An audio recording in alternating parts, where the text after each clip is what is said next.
Oh, great. Okay. Oh. Uh, welcome to this episode of the USS Guan. I am your anxiety-filled and sleepy GM, Tyler, and today we are joined with the crew here of the USS Guan Yu. Last we left off, we came to a space station that was chock full of Klingons. Some 24 or so, by your estimation, Klingon vessels were in and around the area around Deep Space Fortitude. You had a nice meeting with the Admiral. You met Captain Sloan as well, who is the new captain of the Venture, the USS Venture, the Galaxy class that stops in every now and again. What else happened? We had a wonderful first impression meeting of our new security officer, Lieutenant Torg. Lieutenant Torg, upon meeting some old thorn in the side from time long past,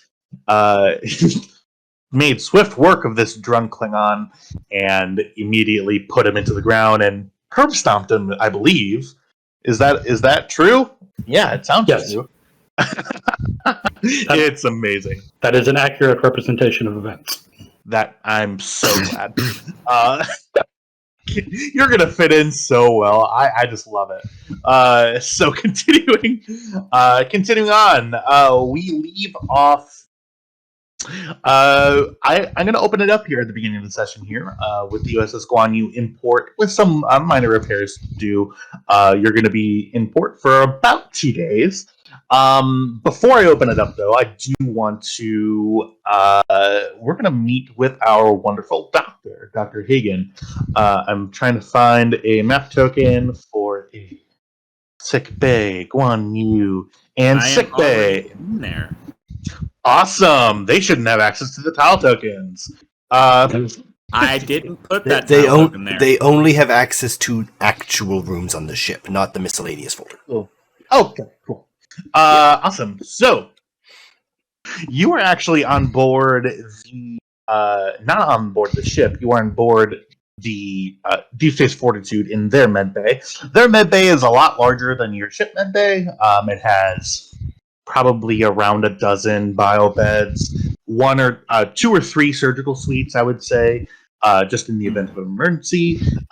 There are some other crew sort of around, just milling about. You walk in, Dr. Hagen, you passed a significant amount of Klingons on your way here, and you actually walk into a sick bay that is more or less sort of teeming to the brim with Klingons of different... Can I get a general read of just the surface thoughts of the Klingons on the station? Surface thoughts of the Klingons on the station? Yes, as I'm passing them. Okay, yeah. Yeah, so go ahead and give me, for this it's going to be inside security, using your telepathy. I thought telepathy was insight medicine. Not always. I guess in terms of surface thoughts, are you looking for if they are a threat, or are you looking for just generally surface thoughts randomly? Well, I mean, I'm passing Klingons that are not being raucous, rowdy Klingons, right? These are they're kind of being serious business. We're here to do a job for soldiers. This is a military station at this point, right? Yeah, I'll go ahead. Yeah, insight medicine I'll give you. You see, so as you're sort of genuinely, my goal here is just what is the read on these people? What is the first thought in their head? What is deal here? Okay. I'll say you're walking through the hallway and you see a group of 5 or 6 Klingons walking in sort of, not squad formation, but sort of loosely in a bundle as they're walking past you. Right. They both sort of clock you right away. Go ahead and give me insight medicine. I'll say because there's a decent amount of we'll say difficulty 2. Okay, I will give you 1 threat for a dice. Cool. Oh yes, threat. Thank you for reminding me. We're gonna say 2 threat game here, so we're gonna do up to 10 threat for the 5 people that we have. Full house today, going up to 11 threat. And I'm going to use telepathic prowess as a focus. Telepathic prowess. All right. Go ahead and make your roll. 2 momentum generated on that one. Yeah, telepathic focus. Okay, awesome. Yeah. So you're getting a general read. Is there anything specifically about these Klingons that you're looking for? Like, I can tell that something's going on. I was not in the meeting with the Admiral because I was taking care of stuff on the ship. Yeah. As the first officer is wont to do. So I just want to know, like, what is in their heads? Why is, like, are they thinking of why they're here? Is there anything like that? Yeah. So your sort of general feel about them at the beginning was correct. So these Klingons, they're not here to have fun. You get that sort of wave of just sort of not tense, but on the job. So like a kind of a small difference between those, but these Klingons, they appear to be they're on the job. You see them, they sort of look at you, and you get. It's interesting because your experience with Klingons is probably a little bit lesser than other I would species. think I would think that Hestra has encountered Klingons a grand total of like 5 times in her life. Yeah. So seeing fleets full of them definitely gives you a rude awakening to sort of the way that the Klingon psyche works. Right.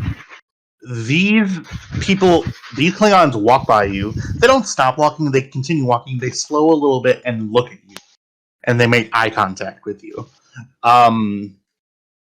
Immediately, you get the twinge of, okay, is that a threat?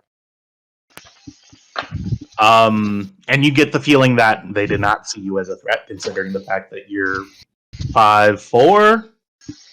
You're a sort of a shorter Beta Z woman. Yes, that is a mistake on their part. But continue. Yeah. Well, yeah, they don't know. You get sort of. Yeah, basically, they don't see you as a threat. They walk right by. These people are on a job, and they're not going to let any bullshit happen in front of them. They're also bored.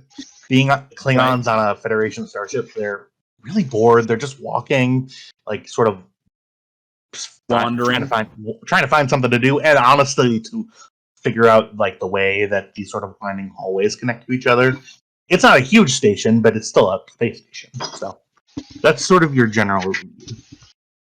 If you have any other specific questions, I would allow you to spend momentum to obtain information. No, I think I'm good on that. I am going to go to sickbay and see what horrors await me there. Okay, cool. A station full of Klingons.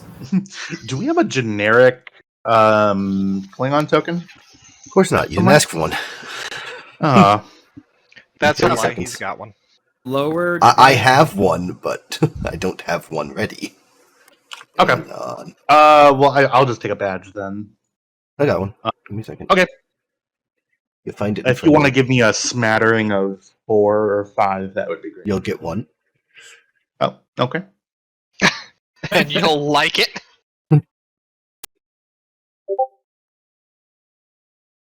Send you an image that would be good to make tokens from. You want male or female? They There, can be you'll male. find. Yeah. I think I put in the enemy folder. You'll see male Klingon. Nope, maybe in friendly. Friendly? I don't know where I put it. Just says Klingon? Yep. Cool.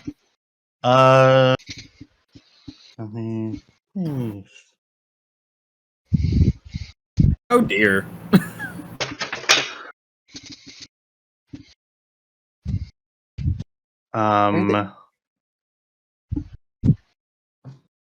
One moment for me. Just getting my notes up.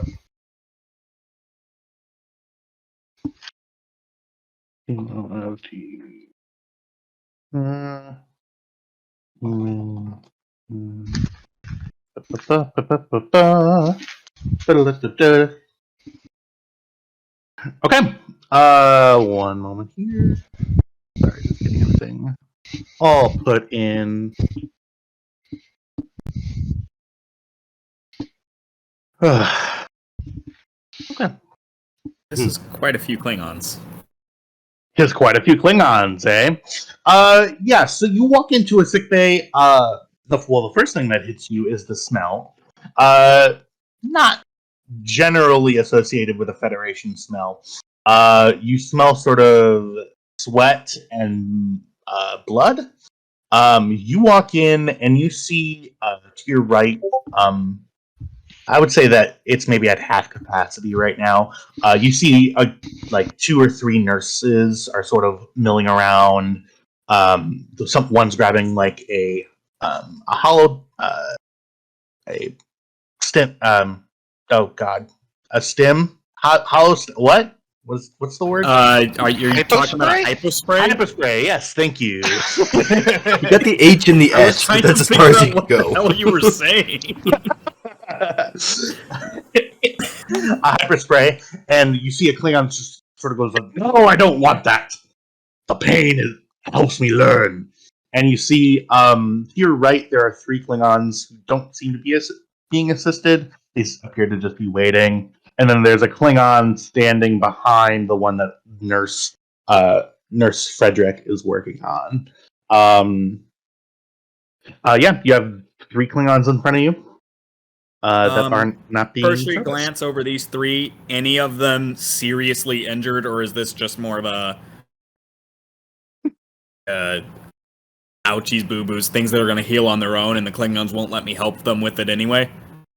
Okay. Go ahead and give me. Yeah, we'll sort of do. No, it's not control medicine. It wouldn't be reason. I'll say it'll be insight medicine again, and because there's 3 of them, and you're doing cursory glances on each, difficulty 1 times 3 is difficulty 3. Okay. Would emergency medicine for the triage part of it apply as a focus? Yeah, certainly. I will buy 2 dice with 2 momentum and 1 threat. 2 momentum, 1 threat. All right. Awesome. Go ahead and make your roll.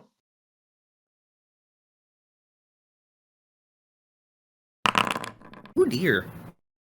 All right, that's 3 right on the button. Let me re-roll that 18 real quick. All righty.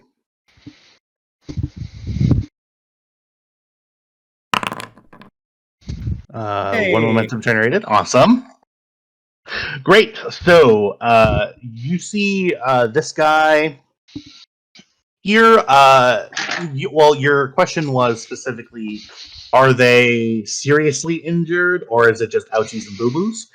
Is it basically like, will the Klingons let me help them with this injury, or is this just a thing of they want to make sure that it's sterilized and they're not going to die from an infection, and that's it? The 3 that are sort of laying on beds, well, one's sitting up, sort of in the back. They appear to be, for like other Federation species, they appear to be pretty bad. Yeah. One has a broken compound leg fracture. The leg is the femur, not the femur, the shin bone is sticking out, and that's definitely first stop. Huh? Like, sorry. Compound bone fracture sticking out of the skin. That's first stop. Immediately. Cool. This dude, I thought you were telling me to stop describing it, and I was like, "Oh, okay, No, I'll stop." I was saying like this guy has a bone sticking out of his leg. Yeah. Right? Sidelining the guy with the traumatic brain injury. We'll get to him. We'll get to them. The Klingon appears to be sitting up and goes, Doctor, just need this Painkiller or to no get taken painkiller? care of. What? Painkiller or no painkiller? No, it just needs to be set. Right then, I do it. All right. You do it. You just do it. All right. The best way to set a bone is quick, fast, and before they expect it, because I can't tense. All right. Daring medicine. You're setting a bone. Klingon. Lack of experience with Klingon. Yeah, we'll say difficulty 2. Daring medicine. Daring medicine, difficulty 2. Emergency medicine for setting the bone. For sure. And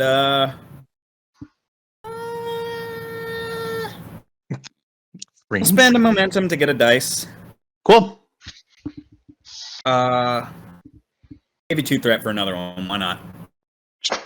More for me. More for you. I just love the little scream. And tell you what. Is your daring medicine that bad? Well, no, it's not that bad. It's a 13. I was thinking about using a metal, but I think I'll just go ahead and do it. Oh, I did pretty good. Yeah. All right, 4 momentum generated. Yeah, you do what I will consider just like a more tame version of a pile driver. You sort of use downward momentum, pull, twist to set it, and you just go, and the Klingon goes, well said, Doctor. Now, just take a basic he walks thermal out. regenerator. He walks out of the room. That's not Oh dear. Blood streaking out of the hallway. Can someone please go get that Klingon? And I go to the next patient. You see Nurse Frederick turns around and goes, I kind of got my hands full here, Doctor. Do you want me to go? Yes, I don't need you anyway. Dr. Hagen, to all available medical staff, please report to sickbay as soon as possible. You see, two more nurses walk in and say, "Hey, there's a Klingon with a Can you large please go get wound." them? Okay, yeah, and they walk out. Next patient. This one has a facial laceration that goes across the bridge of his nose. He also appears to have just a light stab wound in the abdomen. Right then. Stab wound. Does it look like he got anything important, or is it just like a little stick?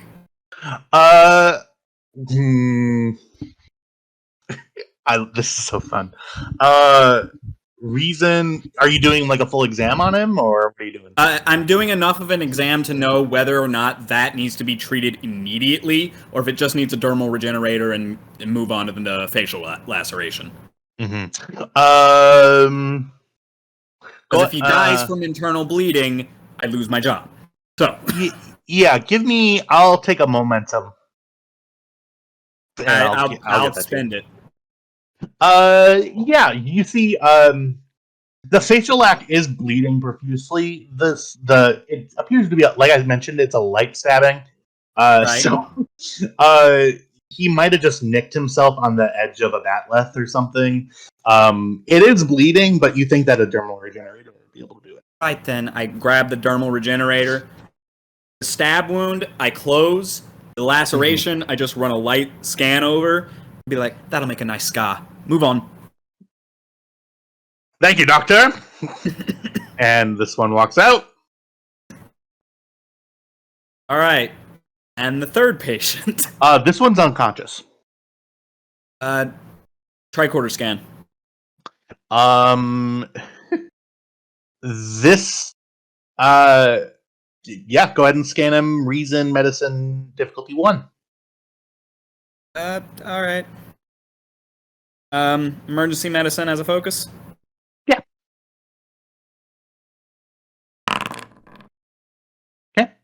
I mean, where do you stand first?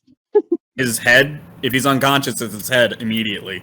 Yeah. You see no sign of concussion, bleeding, hematoma.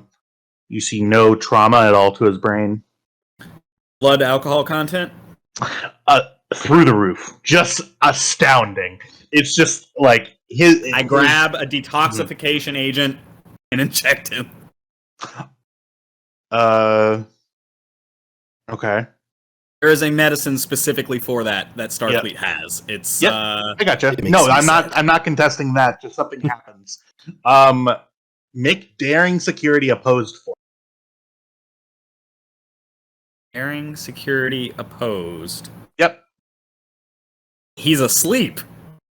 He's not going to be when you after this.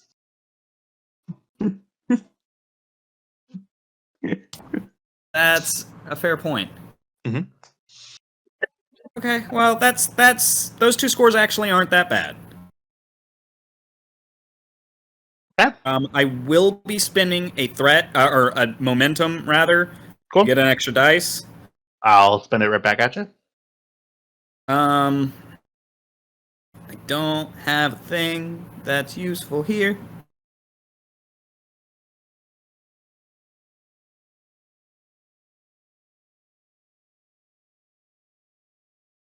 All right. Go ahead and make your roll. Oh dear. All right. Just a mook. So, okay. I'm gonna just double check this to make sure. I think it's target level 12, but I could be wrong. Core book. And I got it right. Actually, no, it's 13. Target number 13 for this. Oh, I rolled like garbage. Hey, we clashed.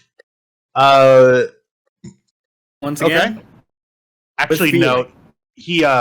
Actually, no. He's gonna fail. You see that he, as soon as you stick it in his neck, a fist sort of comes reaching over. You see the fist misses. You sort of go, ugh, and then vomit, Blah! all over the floor. oh, What the hell did you do that for? Oh. well, the other option was to let you die from alcohol poisoning. So, would you have preferred that? Oh, my head. Oh. Instant hangover. Oh. And, computer, can you dematerialize the vomit? What? What? What did you just ask the computer? Like literally get it in a transporter buffer and then let it go. It's not Okay. part of anything. It's a very unique chemical signature. Klingon vomit. Hang on. Okay. Well, the computer has to roll. The computer has to roll. Give me a second. Well, I'm asking if it's possible. So. Oh, are you asking if it is certainly possible? If you would like the computer to do the action, then it's Right. it would roll using the ship stats for control engineering. Maybe I'll There has to be a phaser setting for Klingon vomit, right? It would take. Overload.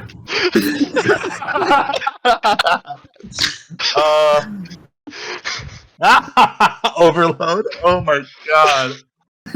Oh, Do it, but Torg is That just would such a cause silent several killer. other problems. He just comes in with overload. Never mind then. I just go, right.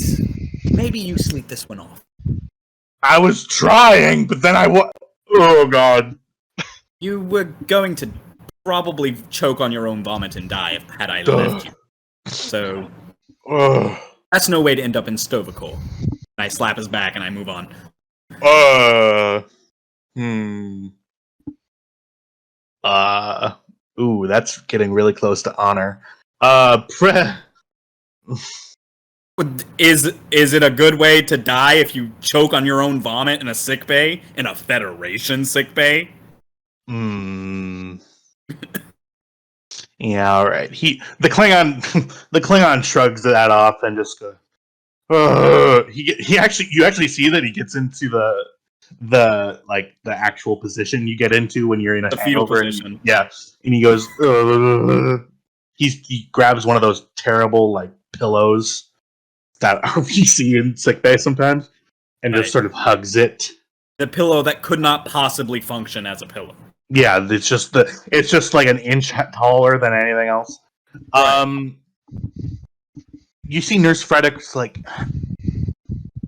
listen, you need to stay still. Your jaw is broken in 4 spots. If you keep talking, I don't know what you're talking about. What's your rank, soldier?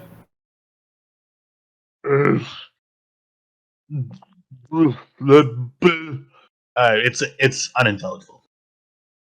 I'm a commander. I outrank you. Stay still. And I press him down.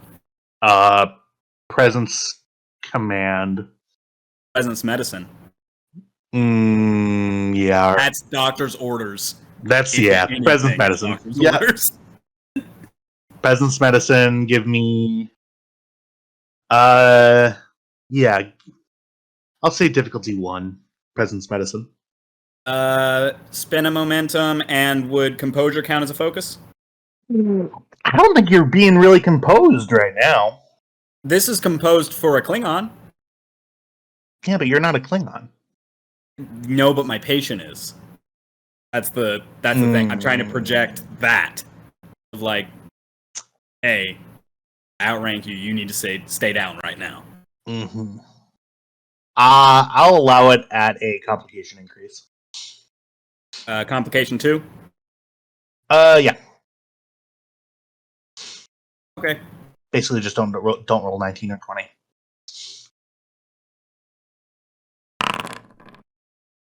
At 18's looking pretty close. He almost, But he I almost did did it too. spin the momentum, so I'm going to reroll that 18. Oh, do it. High risk, high reward.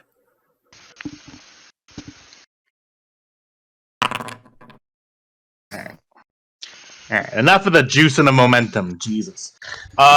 Just kidding. You see that Is the it enough, Klingon. though? Yeah. You see. You see that the Klingon, with that, especially with the shoulder touch, and you're sort of kind of like not really holding him down, but just putting him in his place. The Klingon calms down. Do what you have to do. Ugh. Right then. I see the scans, nurse? Nurse Frederick shows you the sort of MRI X-ray composite. Yeah, his mandible is. They don't have redundant mandibles, unfortunately. Right. So That would be terrifying. that would be like it just. That would be nightmarish. Klingons having like 3 rows of teeth from their multiple mandibles. Like body horror. That's so. Just send shiver down my spine. You see, yeah. Basically, it's fractured in the middle of his chin, which is actually pretty rare. It requires a lot of force to fracture like down from the middle, your bottom teeth to like down your chin. Looks like you made the wrong person angry, soldier. You see his mandible bone. It's like this requires surgery. Like you need to actually go in there, fuse the bones together, and he's not going to be able to use his jaw effectively for the next, say, like day or so. You see that there's a Klingon woman next to him. Yeah, that Torg. He fights with honor. Got the better of us this time, but he's not always. Does. Now, this is going to require surgery, so you are going to need to go unconscious.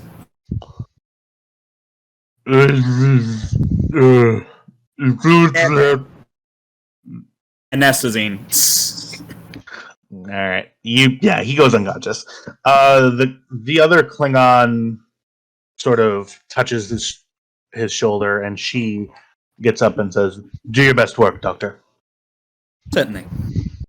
And I'm gonna start in. Okay.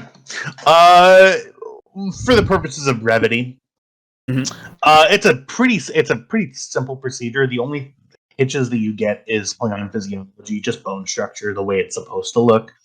You have sort of Nurse Frederick showing you, like, this is sort of, you actually see that the technology recreates what the jaw is supposed to look like, and as you're in there, you begin the fusing process, and Nurse Frederick looks at you and says, "Forget how much muscle connection there is on a Klingon jaw." Yeah, it's kind of wild. I don't really have a lot of surgical experience, Doctor, so thank you for letting me step in here. Certainly. Nurse Frederick, was it? Yes. Right then. I look over. Have those other two nurses come back with that other Klingon yet? You see about 5 or 6 minutes later, the Klingon, limping slightly, comes in. Blood, a second separate stream of blood goes to goes that right Klingon here. in a cast. Cast? What do we need a cast for? Just put. Do you want to walk? The nurse goes, "Don't worry, Doctor. I'll take care of it." And goes to, like, dermal regeneration and wrapping it in sort of that, like, tape stuff that you see. Right. I imagine casts in Star Trek need to be on for like 2 or 3 40 days. seconds. Yeah. Right. Not very long, but long enough. And they look up and they're like, "This is free? This is awesome." I love American jokes. Yeah, you see the Klingon wakes up after a moment. After your surgery. Surgery takes about half an hour, 45 minutes. I do the Star Trek equivalent of wiring his jaw shut. Okay. That's not because necessary. If he moves it for the next day, it fucks up my work. Yeah. Oh, so yeah. It's like that one episode of Grey's Anatomy where Dr. Gray gets, like, assaulted and her jaw is fused together. That's fucking awful. He sort of wakes up and goes, "Oh, what happened? Your jaw was broken in 4 places. I had to fuse it shut. You're going to need to remain fused shut for the next 24 hours. You will then report back to the sick bay, and I will undo that method. Do you understand?" He sort of nods up and down. Good. Would you like to remain here in sick bay or go to your quarters? He walks out. Right then. Nurse Frederick goes, "Well, that's enough for now. I assume that you have other matters to attend to?" Yes, apparently I need to go... Have I been notified of our new security officer? What was...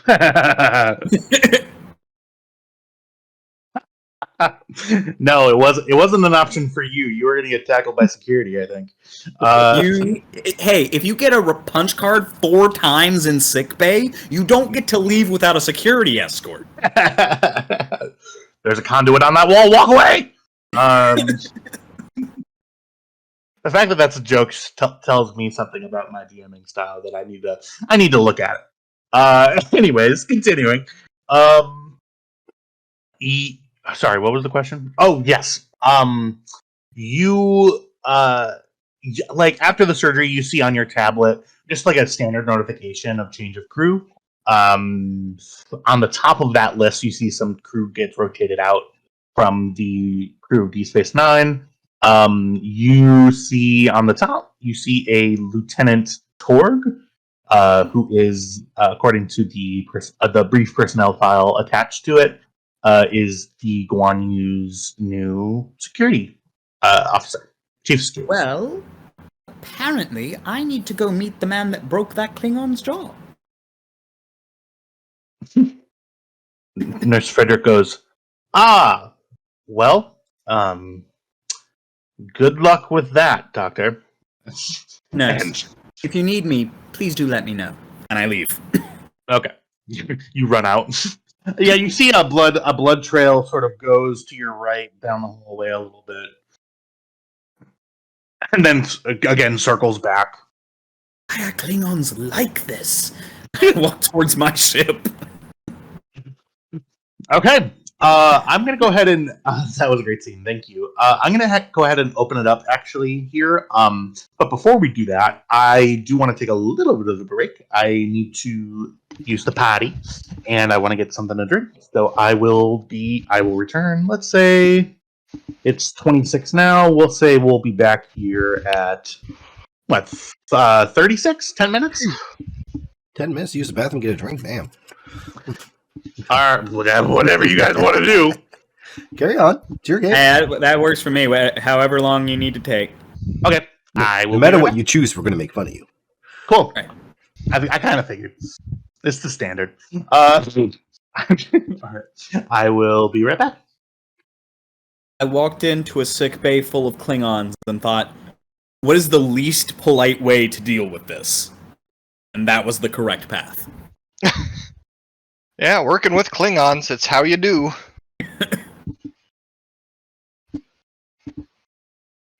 I need to vacuum. That is a strange thing to do right at this moment. You do you. I'm not going to do it right now. Just making a mental note that I need to vacuum.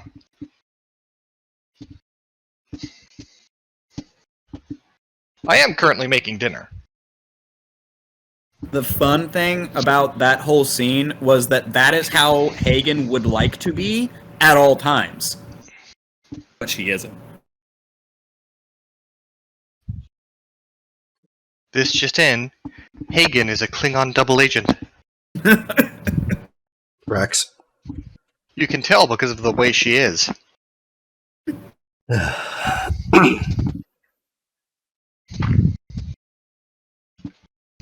I'm sorry that I have hogged the scene for everybody. Oh, How like I dare have you room to hog a talk. medical seam? I ain't gonna say shit about anyone hogging anything. Season 1 was kind of the Saoirse Kelly show.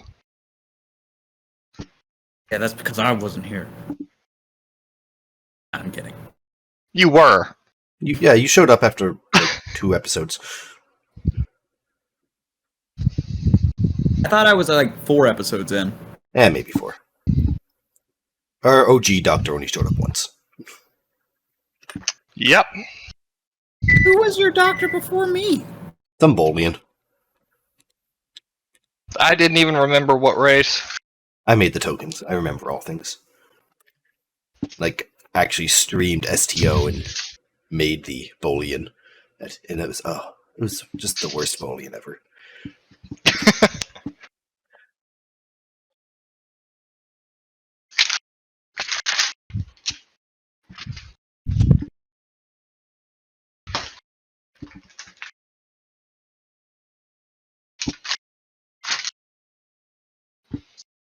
I am making cacio e pepe with chicken breast tenderloins. I made a breakfast casserole with chorizo, eggs, and bacon, and tater tots. That sounds delicious. It was. I made mac and cheese with jalapeno smokies. Really? You can't go wrong adding some sort of meat to mac and cheese. True, but you can go better by making it jalapeno. Yes, you can. And I only know this because I had the unfortunate time of eating it once. It's oysters, smoked oysters, do not go well. Oh with my! mac and Oh cheese. God! Yeah, no, not you. Don't put seafood with mac and cheese. Yeah, that is technically meat. That is meat. But seafood does not go with cheese. Lobster mac and cheese is delicious. The wife will add tuna. Yes, tuna's good on it too. I'd add, you know those like Star-Kissed tuna packs that are like pre-flavored? I get the buffalo tuna ones, and I add them to the mac and cheese, and it makes buffalo mac and cheese with tuna, and it's delicious. I'm now just imagining you eating those cat treats. They're like squeeze tubes. I like to add either kielbasa smoked beef sausage or popcorn chicken. Ooh, popcorn chicken would be good. Add some Polish buffalo to the cheese sausage is too. really good with it too. What'd you say? Polish sausage. I've never really liked the heat. I've like had like legitimate Polish sausage from a Polish immigrant, Yes. and just never really my thing. I love spicy food. It is my favorite thing. I like can when clear up- spices add flavor. I'm not a fan of heat. I am a fan of when the two combine well. Because yes? No, so I like it when you can still taste everything, but now it tastes hot. It just Yes, doesn't taste exactly. like fire. Like once you pass the what I call the habanero line, once you get in those peppers that are above habanero peppers, like above jalapenos, above all that, like natural peppers, I don't understand why anyone does that to themselves. That is just chemical warfare. Yeah, like I'm very white. Things that taste hot will linger for like fucking hours, and I hate it. So my wife is almost 100% white. The only other part she has is Georgian, which is, you know, Caucasians. But so on a date, one of the first dates I ever took her on, I took her to an Indian restaurant. She had never been to an Indian restaurant before. It was a northern Indian restaurant. She ordered tikka masala with medium heat. And both the waiter and I said, "Are you sure about that?" Yeah, because that's medium heat by Indian standards. Right, like I get medium heat, but I love spicy shit. She got medium heat. I'd never seen her eat anything spicier than a hot Cheeto. So I was like, all right. And I order, I think it was lamb curry. And I'm eating my food. It's delicious. I look up. She's taken one bite of her food, and she is red from the top of her hairline down to like her chest on her that I could see through her blouse.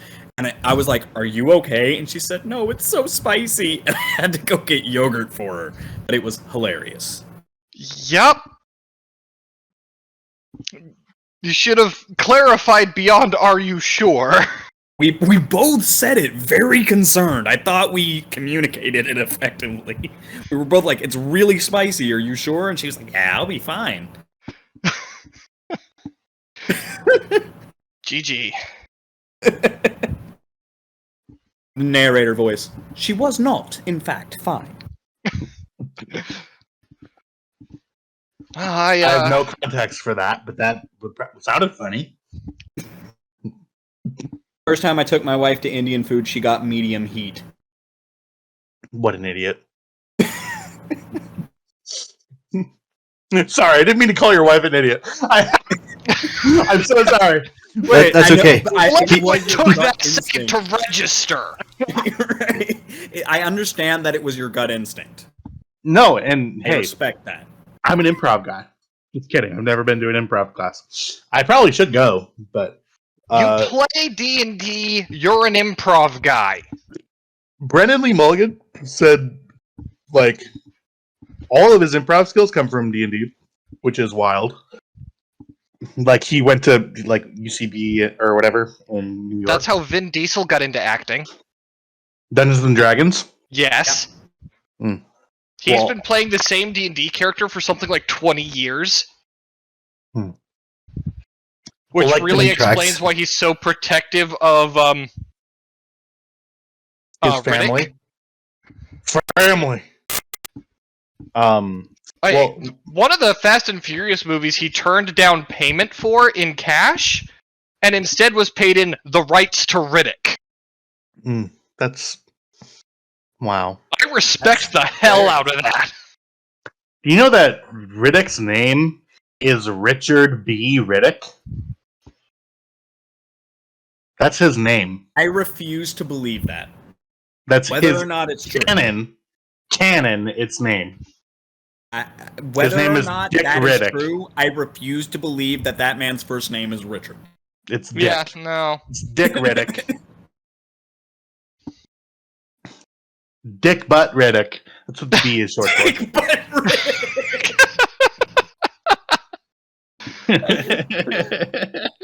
Motherfucker.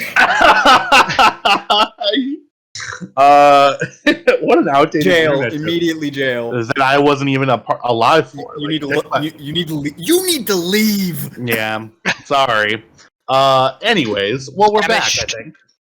Yes. Uh, Torg. yeah. Nishizumi. Yeah. So, Just make sure. Dog! Okay. There it Yes. is. did not Do we have hear a- that. What's up? It's all good. We got what we needed. Okay. Edwards, you want something to add to your list? Sure. A bar. You don't need a bar. I would love to have a bar. DS Fortitude. One bar. Yes, Fortitude does in fact have a bar. Yes, that's why I made Yes. that little social areas. It's right there. No, I just see Admiral Yannick's Yeah. office and DS Fortitude Ops. On every map, on the cars, bottom left, social areas. There's your bar. Wait, what? Where? On every L cars, bottom left, DS Fortitude, social areas. Social. Oh, okay. It covers everything I haven't thought of yet. Cool. All right. Well, we're back. Is there? Yeah. So I'm gonna go ahead and open it up.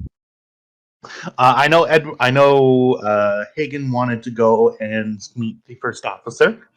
I'll ask. Not first officer. The new officer, Lieutenant Torg. Lieutenant Torg. First in our I'll open it hearts. up to you. Yeah. Is there any any business that you wanted to take care of on the space station? Having said my farewells in the bar, no, I will be packing and moving my stuff to a ship as soon as can be conveniently arranged.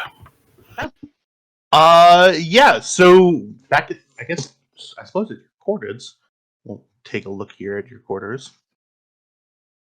Boop. It's so amazing. You Awesome. appear to have an overabundance of comfy chairs. Yes, just so many comfy chairs that will remain unused. Well, maybe, I don't know. Yeah, so you're sort of in your. You had sort of a temporary quarters set up in the at Deep Space Fortitude. We'll say that you're actually in the process of unloading the stuff off the grav lift now into your quarters on the Guan Yu. Being the security officer, your quarters are directly smack dab, like down the hall from the brig, on whatever floor that is. You are sort of packing your things away when you hear a doo-doo at the door. Yeah. Come. Okay. Coming into the door is Commander Hagen. I don't think Torg has heard Hagen described yet. So Hagen, basically, what you see on the token is her basic look. She's got short black hair. She's about 5'4", 115 pounds soaking wet. And Torg, if you could give me and everybody else another description of you. Sure. Lieutenant Torg is beefy even for amongst his Klingon brethren. He's broad-shouldered, You suspect he may not own clothing besides his uniform. At present, having transferred to a Federation ship, he has bound his hair back in a club ponytail. And if I remember correctly, he is somewhere in the neighborhood of 6'5", 6'6". Yeah. So, walking into your quarters, Torg is a diminutive humanoid woman. Appears human in every way except for the pupils, except for the eyes, which are full black. In a medical uniform. You must be Lieutenant Torg. Lovely to meet you. Acknowledging the rank on her neck, I will assume parade rest. At ease. Thank you. It is lovely to meet you. I am Commander Hagen. I'm the first officer and Chief Medical Officer aboard the Guan. If you need anything, if you have any requisition requests for your quarters, or if you need assistance with setting up anything that you would wish to be set up, I'm more than happy to help. You can always find me in my office or in the sick bay. Understood. Thank you, Commander. Certainly, Lieutenant. By the way, saw your work on a I'm sorry, I didn't quite catch his name. Couldn't talk through the 4 pieces that his jaw was in. Keck. His name is Ensign Keck. Ensign Keck, yes. You might be happy to know I had to fuse his jaw shut. For a day. That will come as a great relief to his shipmates. Certainly. Well, it's lovely to meet you. I was just about to start my duty shift. Do you have... have you been set up on your duty shift yet? Do you know what rotation you're on? Not as of yet, Commander. I am not to report to the captain, or I don't know he's captain yet. I am not to report to Commander Edwards until 0800. Understood. Well, have a lovely day. Thank you, Commander. While I was talking to him, just out of curiosity, Cool. what were Lieutenant Torg's thoughts about Hagen? Okay.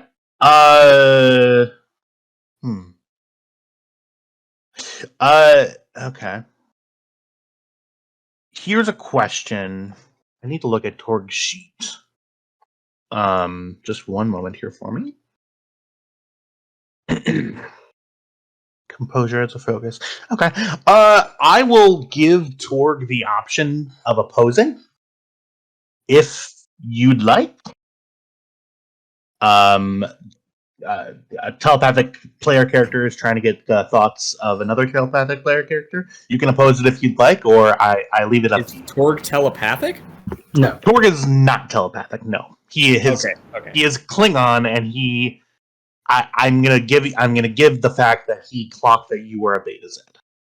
Yes. As you walk in. So I'm not sure if Torg would be shielding his mind right now, like trying to be ultra Klingon and ultra composed. I see that you have your Klingon martial arts focus. Sort of your Makbara training is sort of mental. Are you thinking about opposing this or no? No. Torg does not presume that the first officer would abuse her abilities to know my private thoughts. It's not so much the private thoughts. He wants to get the impression. Whatever keeps you asleep at night. To be fair, she cannot avoid knowing his emotions. She knows them whether she wants to or not. Yeah, I got you. Call the fuck out. Wow. Oh, Torg's gonna fit in so well. Here. Okay, yeah. This is gonna be insight medicine. I'll give it to you at the flat difficulty 2. Wait, you're asking specifically about. On top of all of that, not really something that she considers as a social faux pas. So just interesting thought Yeah, there. I will spend actually, yeah. Mhm. I Totally. will spend a momentum to get a dice, just in case. Cool. And telepathic prowess is the focus. Jesus Christ. I'm actually going to say, since this is technically kind of a PvP sort of thing, no momentum is going to be generated from this. So we will stay at 3 momentum, but you do succeed. I will leave the answer to the question up to Lieutenant Torg. Torg, what is Torg's feelings towards Dr. Hagen? When Dr. Hagen enters the room, he takes a moment, wonders why they have allowed children to enter Starfleet. However, upon seeing her rank, he becomes all business. And however, he finds her solicitousness odd. Okay. He's not used to anyone asking if he needs anything. Okay. Yeah, Hagen, you clock all that. And I suppose do with that information what you will. Just interesting to know. Okay. It's very interesting. All right. Torg, is there anything else that you had in mind until 0800 the next morning? Unpack, figure out what my sleep schedule might look like, and take a nap if I need to. Yeah. So you get all your things unpacked.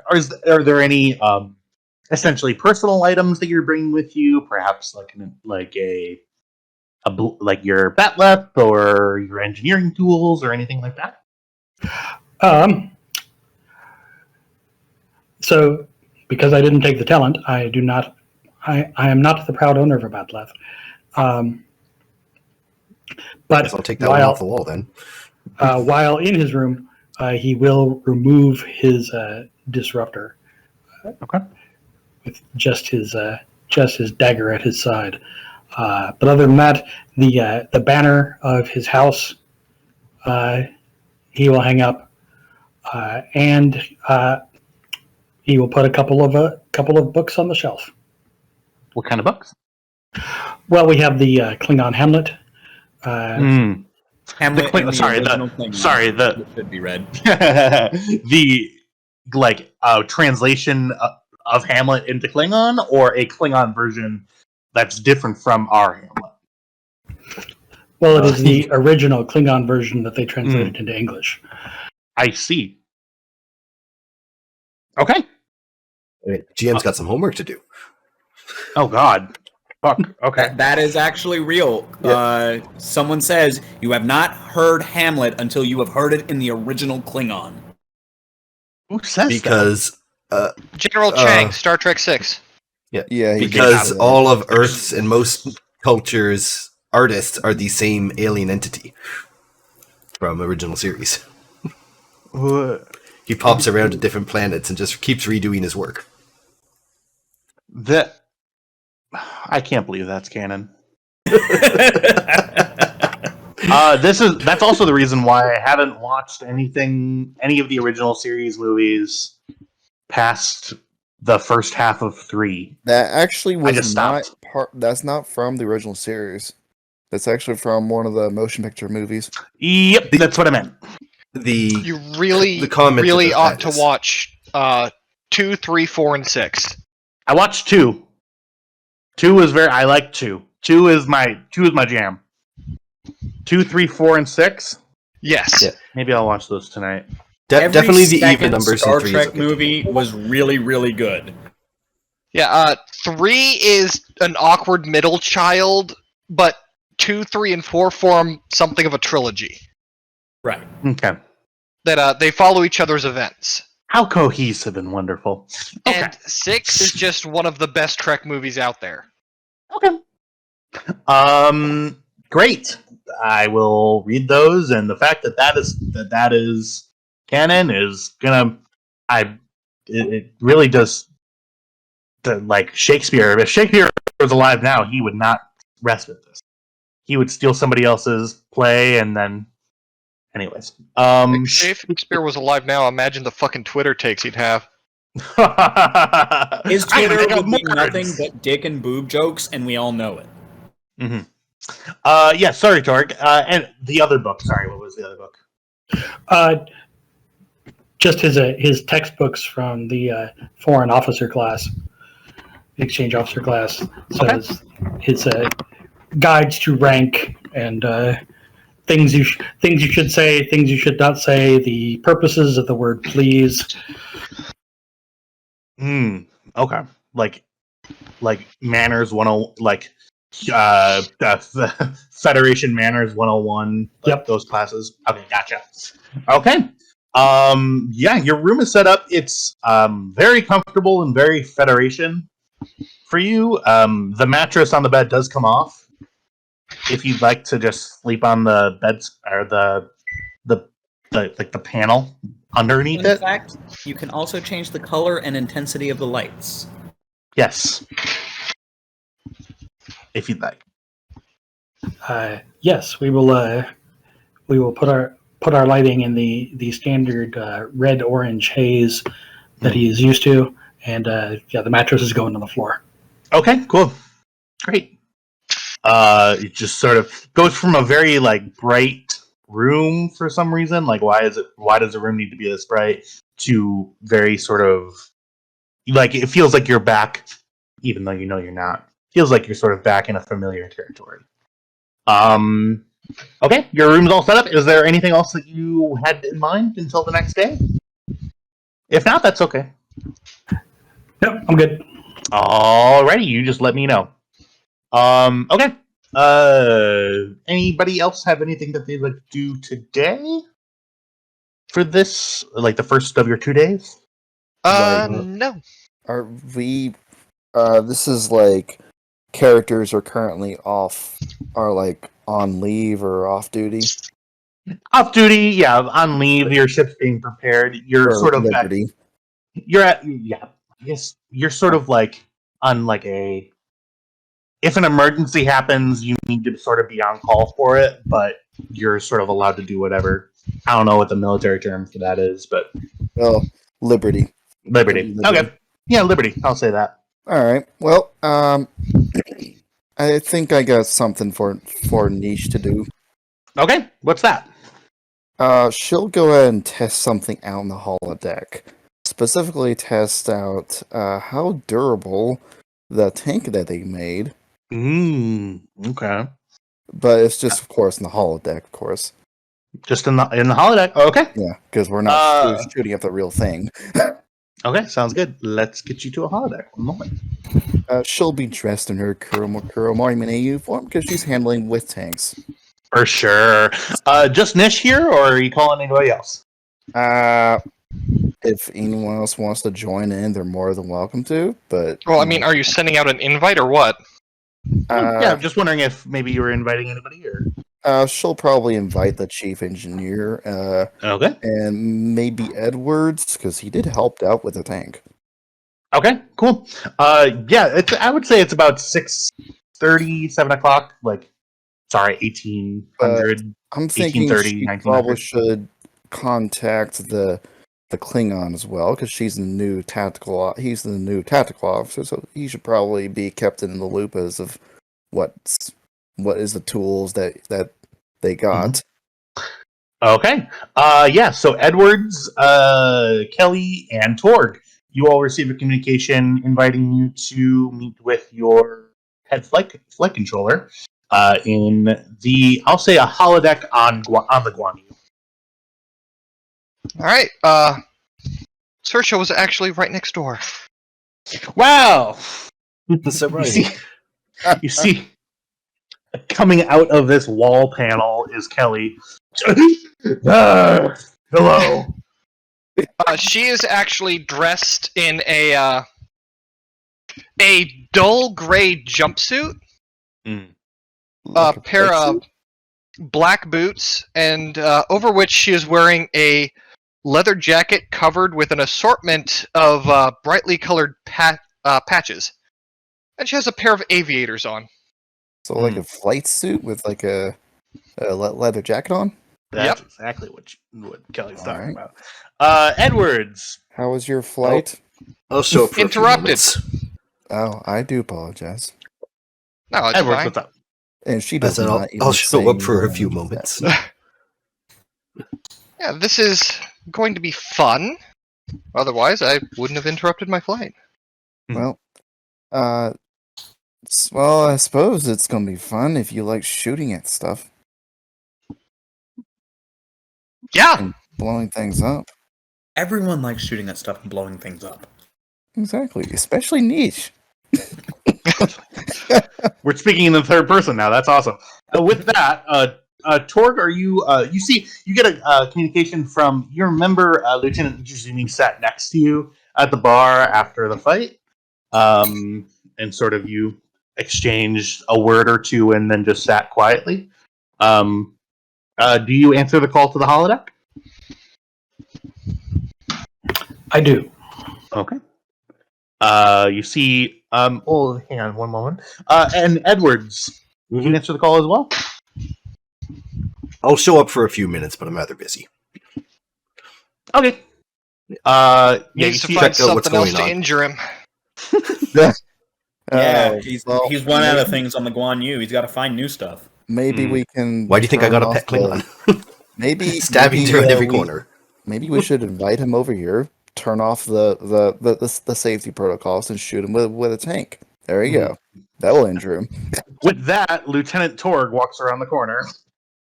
Torg, you walk into I'm assuming an inactive holodeck, Yeah, she hasn't activated it yet. and you see 3 members of the senior staff that you've met on one other occasion.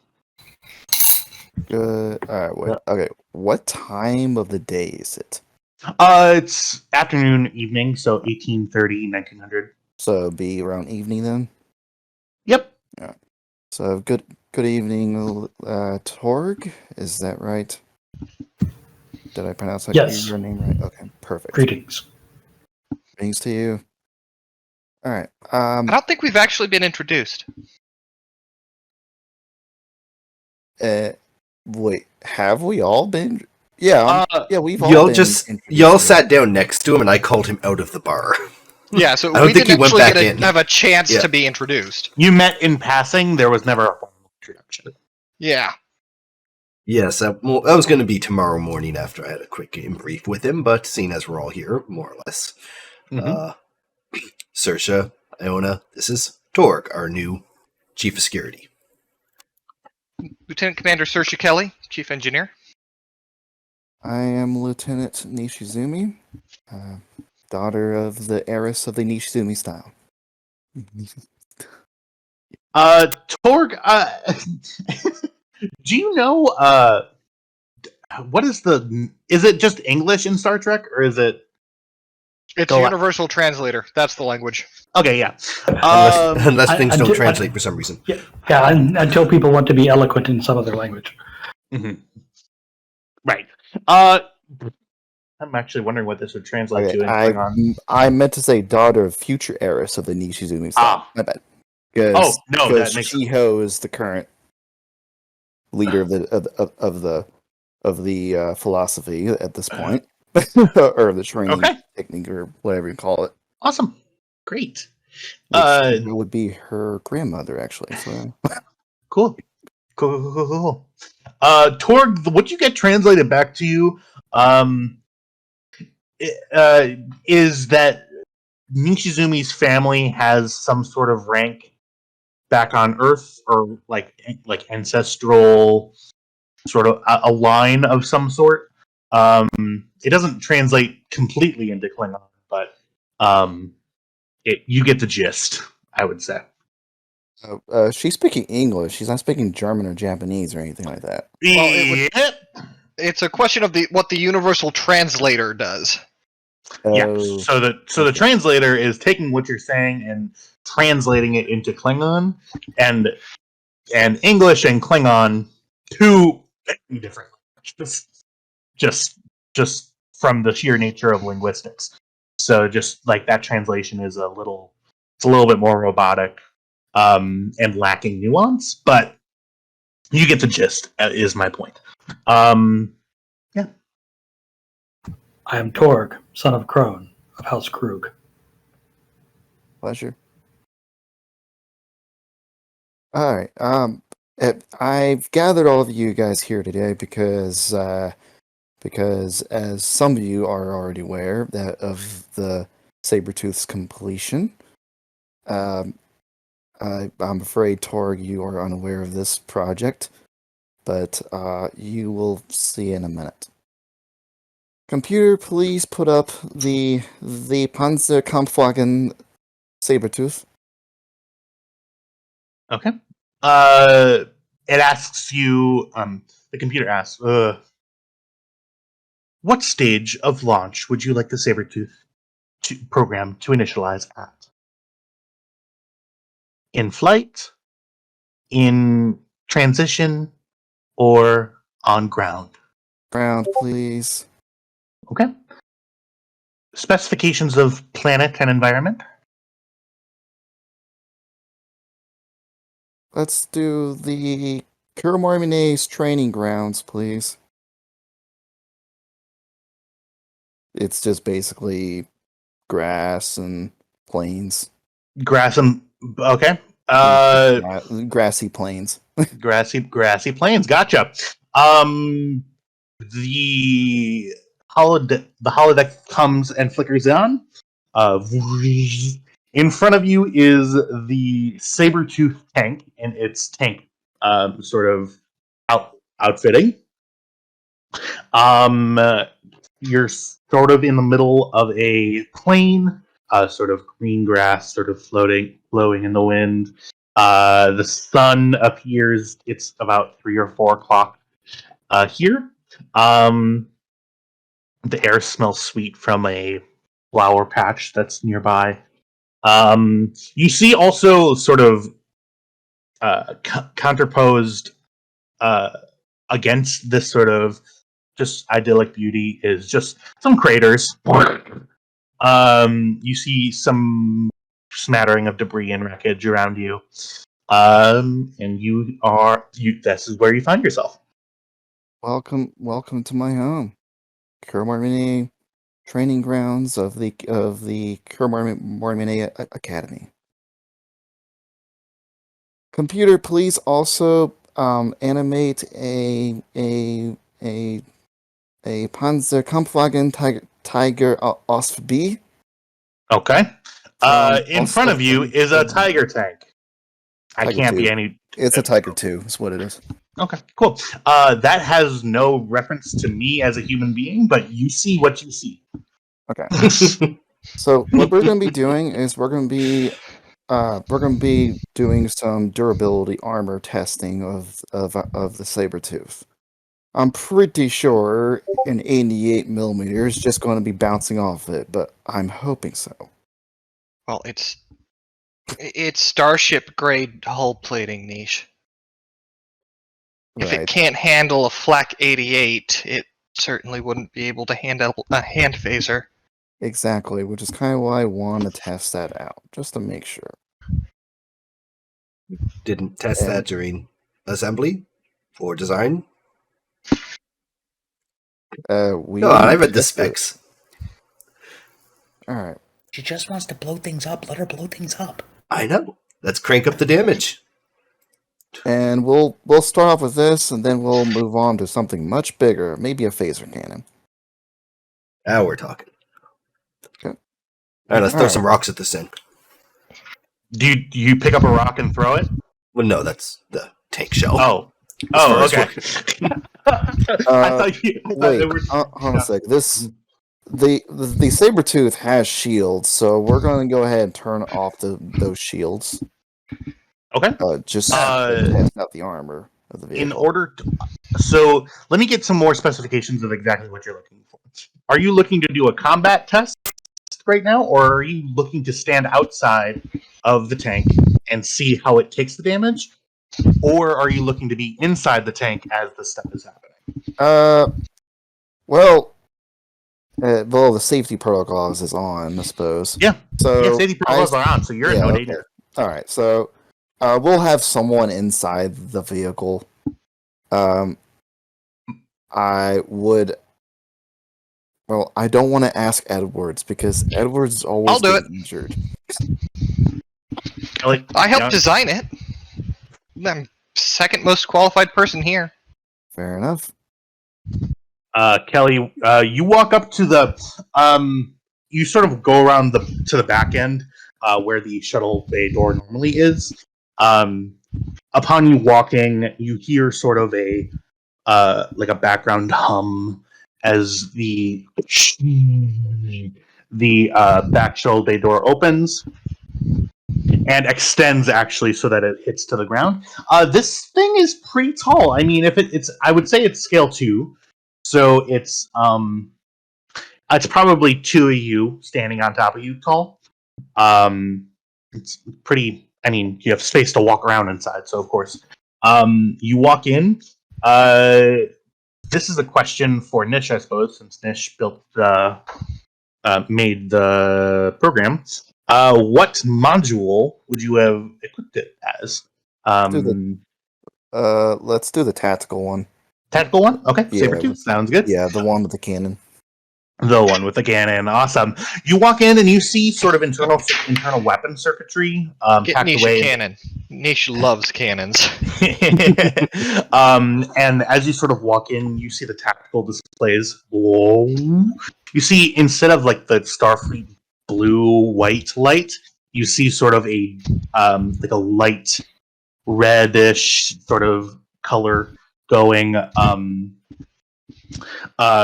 from outside of it. You actually see the tank sort of the tank gun extend and sort of lock into place. Kelly, you see there is a gunner's seat back here with 2 sort of I'm assuming analog control sticks. Yep. Yep.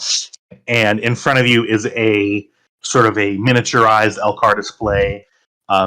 One is sort of large format, so you can sort of look down and see what you're aiming at. And there's also a reticule where you can put your face in it, and you can see sort of a 360 view as well.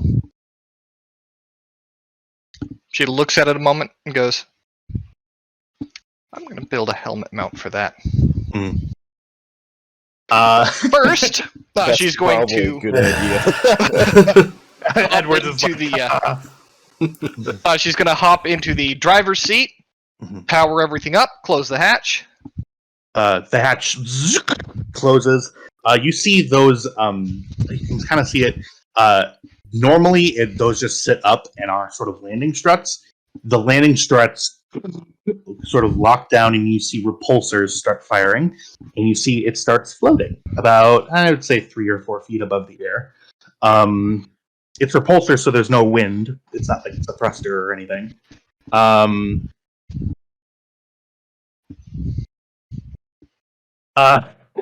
Just try, Edwards. Anyways, so yeah, Kelly, you're in the driver's seat.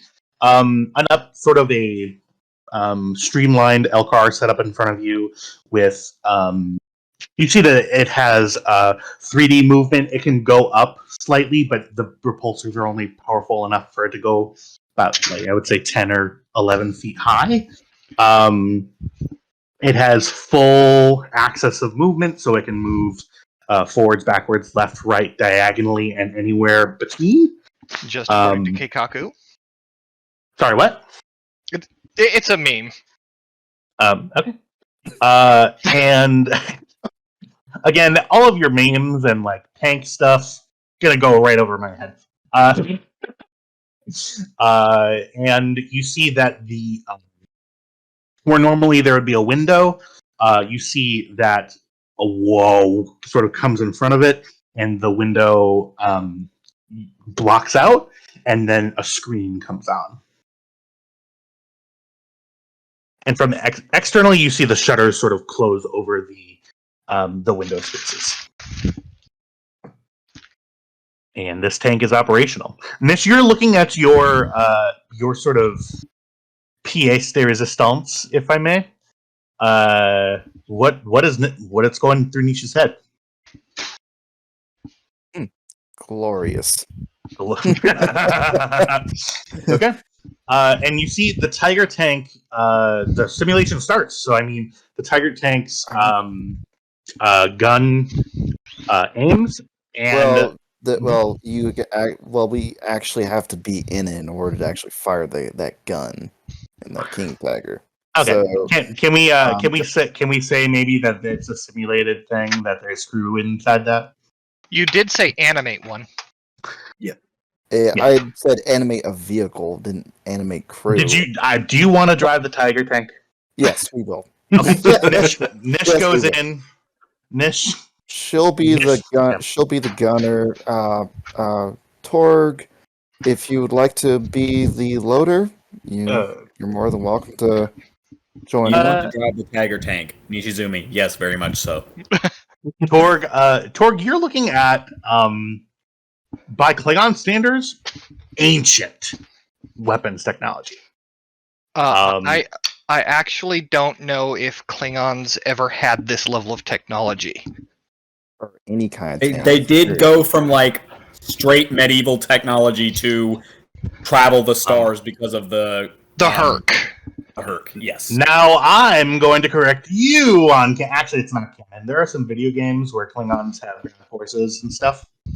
So I'm going to say, taking from the canon of like a 2003 RTS that's Star Trek themed, there are Klingon tanks. Take that with your Shakespeare. It's not alpha canon. Whatever. Yeah, getting all memory This damn isn't up in alpha here. canon either. Whatever. So, Torg, you're looking at pretty ancient tech. You guys climb into this Tiger tank. It's pretty cramped. Nish, you're feeling right at home. Tiger 2 actually has a pretty big turret. Okay. Okay. For the purposes of brevity, The DM. For the purposes of brevity, you're in a tank. What do you do? She'll designate roles. Torg. Oh, she'll ask Torg if you want. I'll just say, Lieutenant Torg, would you like to be the gunner or the loader?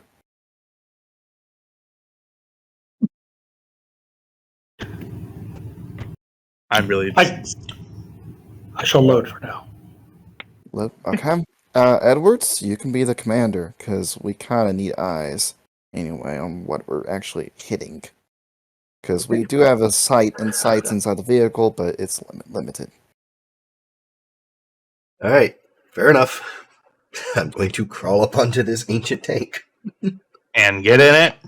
It's not comfortable. The seat. Well, I don't even think you have a seat. You're just standing out a hole. The commander does have a seat. Okay. It's a very small seat, but yeah.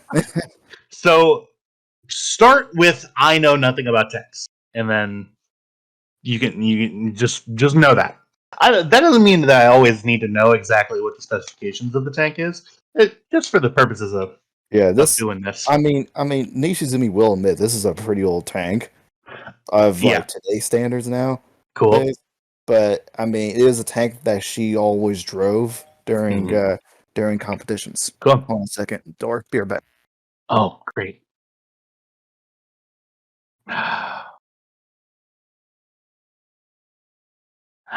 Okay. So, Torg, this is Lieutenant Nishizumi's main hobby, is spawning ancient tanks and making them fight.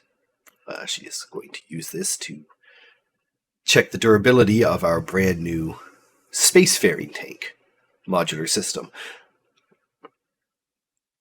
This test is going to go exactly how we think. I see. Okay, I'm back. Sorry. There was a doorbell. All right. I see. So all right. So we'll go ahead and get into the roles. The roles for everyone. Edwards is the commander. I guess Niche will be the gunner. Torg will be the loader. We're not moving anywhere anyway, so we're just trying to shoot. Yep, we're just trying to shoot the thing. Okay. I will require a roll for you to hit it, if you'd like. Okay. Who's aiming the gun? I'm the gunner, so I'll be aiming, but Tor can assist because he is the loader. Sure, because you're making the rules. Control security. Yes, he can certainly assist. I mean, he is the loader after all. So He is the loader. If anything, Edwards would be the assist because he's actually spotting. Whatever. Okay, it can be a group task. Okay. Nishizumi is the main roller. 2 assists. Control security. Nish has expertise in this, so you'll have a focus. Edwards and Torg, since this is so outdated, I'm going to say your crit range is immediately at an 18 plus, so crit range 3. This is control security, difficulty of 3. With Edwards and Torg, no way you're having a focus. I won't even look at your focus list. Niche can have a milestone. I mean, she has armored vehicles as a focus. Yeah, and this is sort of your thing, so I'll give it to you. All right, go ahead. Team dynamics. Yeah. Okay, I'll take that. Torg's like, I don't know what's going on here, but yeah, as a team. Awesome. Okay, Nish, are you buying any dice? What's the difficulty? Difficulty is 3. You have 2 assists. 3? Okay. I will go ahead and give you 1 die for threat. Cool. Threat. Cool. 3 dice, control security. Okay.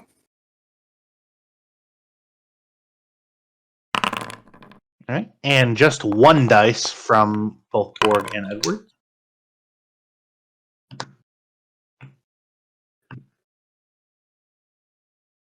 Wait on one more roll. There we go. Everyone succeeds. Teamwork. Isn't it grand? Just wild that momentum. Edwards shouts out the general bearing of the tank. Torg loads the shell. Nishizumi pulls the trigger. And Kelly, you watch a Type 2 tank. Aim. A large explosion occurs. The shell immediately hits the tank and ricochets. Actually, no, it's going to crumple. Like, what do you mean crumple? Like the shell? The shell crumbles. No, not the tank. The tank does not crumple. Nope, it does not. The shell just shatters on impact. Yeah, truly. Okay. Kelly, you notice that there's not even a warning that anything happened. You see the sensors sort of like, oh, there's an explosion over there. Makes sense. There was no targeting sensors or anything, so. Yeah. Commander Kelly, just kind of like a radio to her. Commander Kelly, sit rep of what happened on the other side. Kinda tickled. What do you mean, kind of tickled? No effect, no damage registered. Perfect. Okay. All right. We'll I think you might have scratched the paint. It didn't. You not... look out the window, sort of where it actually sort of hit right at the sort of window area. You guys see, Edwards actually sees it did no visible damage, like not even a nick in the paint. Uranium plating, baby. Perfect then. Okay. I'm gonna have you to turn on the shields, and we're gonna go ahead. Actually, no. Leave the shields off. We're gonna go ahead and do something else with this. Alright, she will go ahead and tell everyone get out of the vehicle, and we're going to go ahead and animate another Sabretooth. We'll be in that one. Ooh, another one. Cool. Yeah. Because we're going to be shooting it with the phaser cannon at it. See how well it does. Torg, welcome into the Sabretooth. Now, this is clearly this is very brand new. Keep moving, shit, Edward. See what happens. Just kidding. I'm totally joking. That Because was a threat. the new tokens go on top of the player tokens. Because the player tokens are... Yeah, no, now Kelly's hidden again. Really? It's not hidden on my screen. No, I can because see you have Kelly cheat. just fine. Oh. Oh, God. Yeah. Help. Okay, cool. What has happened? Nothing. Everything's fine. All right. This is a brand new vehicle now this time, so Give me 2 seconds. I will be right back.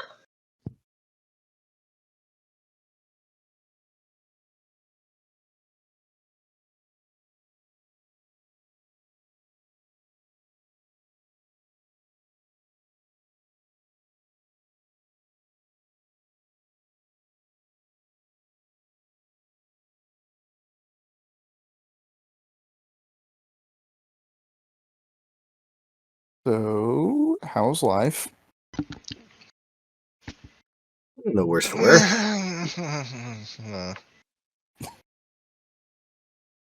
It's just been very quiet. Back to work and do a bunch of howitzer pre-fires in 3 days, so that's fun. Times. That sounds a lot of fun. It's not.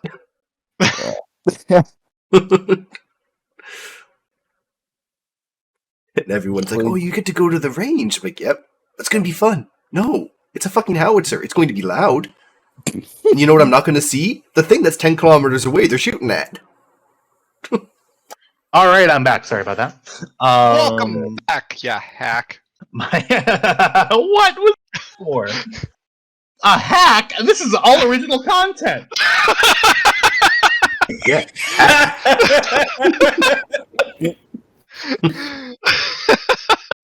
Are you saying we're the only Star Trek media with Yes. our own tank?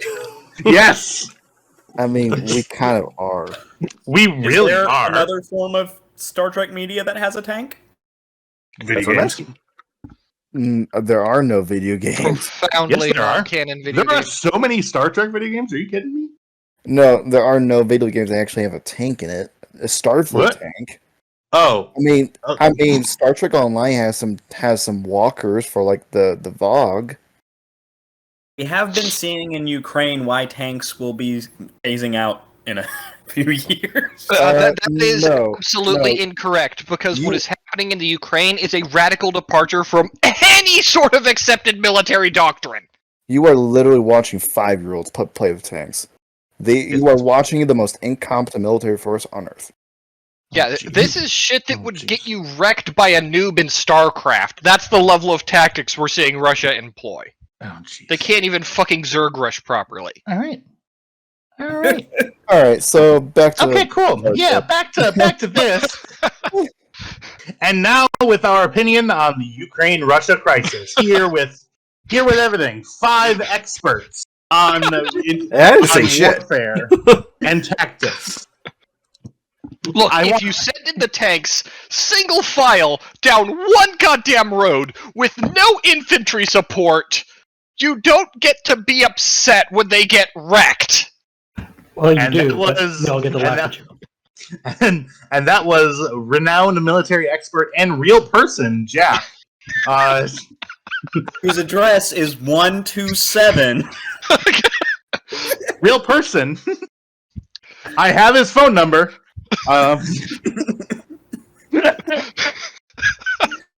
Please send your hate mail to 187. Go fuck yourself. No, at he doesn't have a If real you're PO. mailing a bomb, please send that to my P.O. box. Yeah, he has a PO box. He doesn't have a real address. He lives on the street. Anyways, continuing. With this very important test, I will say it is very important.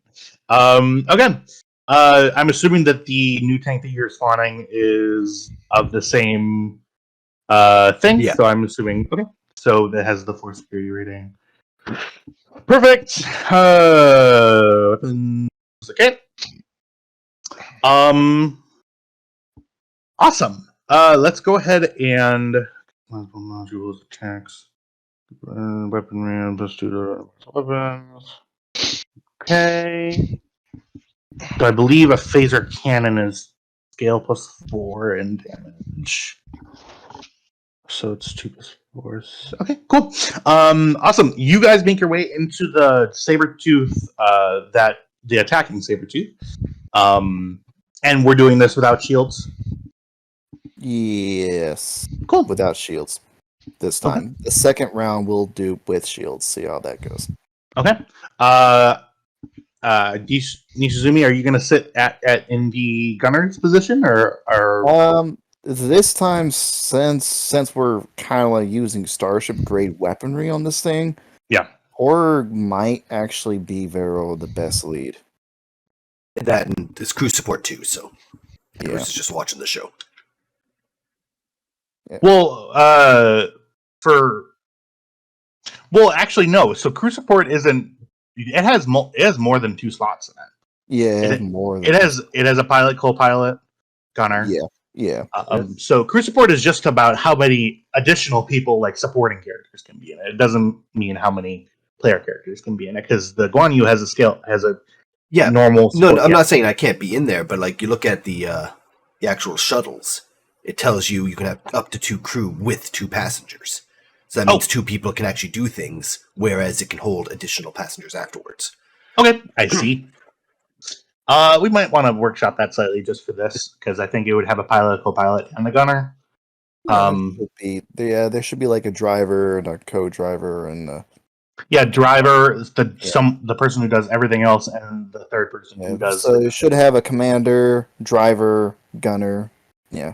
So at least 3 spots. Yeah. So I would say for the security module, like loadout, I would say 3 slots, and you can maybe fit like It 3. should have like a small troop compartment, basically. As well. I would say How maybe. In the tactical configuration, it has 3 crew seats, and I think like space for like maybe 3 other people. Yeah. So like a small squad could get out. Yeah, it was made to carry an away team. Yeah, basically. So you guys get in your seats there. Go ahead and Torg, if you'd be so kind. Sure. Please go ahead and give me control security difficulty 2. No assist this time. I believe you have a starship weapons focus, right? Or what do you have? I do not. I have ship engagement tactics. So, Okay. I'm the one with the starship weapons. You do have a systems. disruptor focus, and I will take it. Yeah. Okay. I will take that here. Just because a phaser cannon versus disruptor, they're kind of interchangeable, I would say, because it's still a beam of energy. A bolt rather. My inner engineer is offended. Go ahead and control security difficulty 2. The Sabertooth does assist with weapon security. And Nishizumi assists with Roll or Edwards. No, because this is the gun, sort of the gunner's whole thing. I got you. So the gunner is in control of the top gun for it. I will go ahead and spend a point of momentum to get myself an extra die. Cool. 3 dice. And bah! Hasn't shown up for me yet. Ooh, complication there, but you still succeed. Ooh, with a okay. So that's a crit. We can squash that. Yeah, so that is difficulty 2 is standard, so 3. You have 1 float. That float goes away after this is resolved, so you can use 1 float and 1 banked momentum to quash that complication if you'd like to. I'd love to. Okay, great. Complication is no more. This thing, the turret is actually pretty quick. It goes and sort of snaps to its position, and the ship the ship goes dark, not dark, but into like attack mode. The lighting goes red. So like red alert on an actual starship. Basically. Yeah, so it goes to red alert. Lighting dims. Tor, you actually feel at home. The red light just sort of is a very sort of it's very Klingon-esque and snaps to, you click the thumb clicker on your right to activate a phase cannon pulse. And you get to roll. So go ahead and roll 6 challenge dice for me.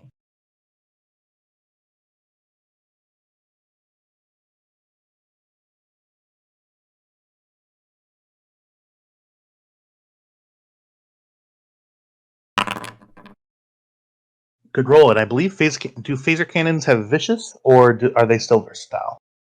I thought Don't they know offhand. had vicious. I don't know. Does someone have like a rule book open? I think we have. Yeah, we have the ship weapons and I phaser. don't believe I've ever built a phase cannon yet. Okay. Oh, saber-tooth primary weapon. Is that what that is?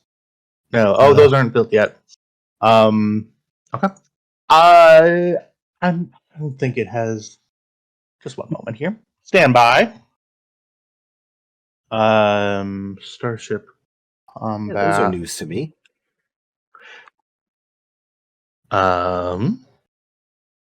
There is a table somewhere in this godforsaken book that tells me exactly what it is. So sorry for the delay.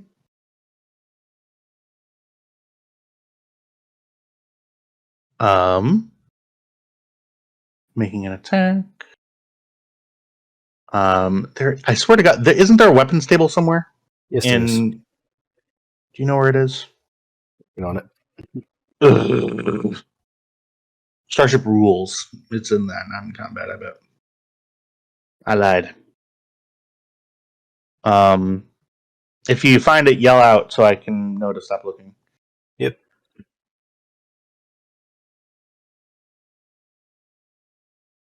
Oh, it's gonna be in like the last place I look too. Generally. Stop the search after that point. There's the Defiant. So the Defiant definitely has it. Nope, it just says phase cannon. Phase cannon. Yeah, cool.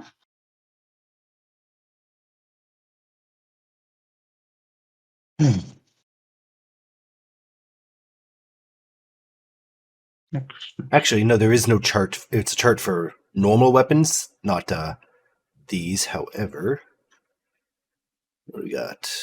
Damage effects, starship weapons, weapon type, phasers, energy. Wow.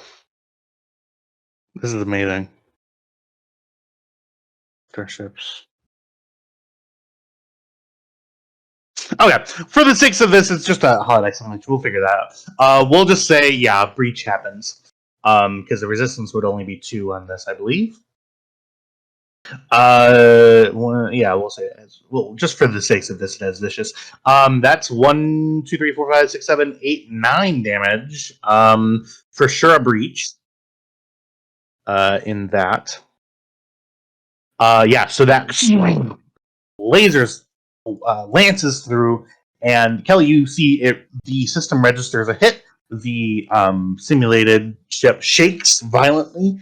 You see, and let me roll to see where that breach is.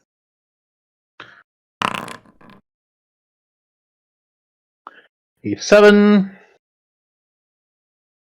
Okay, and I know for a fact, I know exactly where this table is. A 7. You see your sensors fully go out. Wow. Fully done. Just from one hit. You see that they're disabled. Yeah. Commander Kelly, how was that?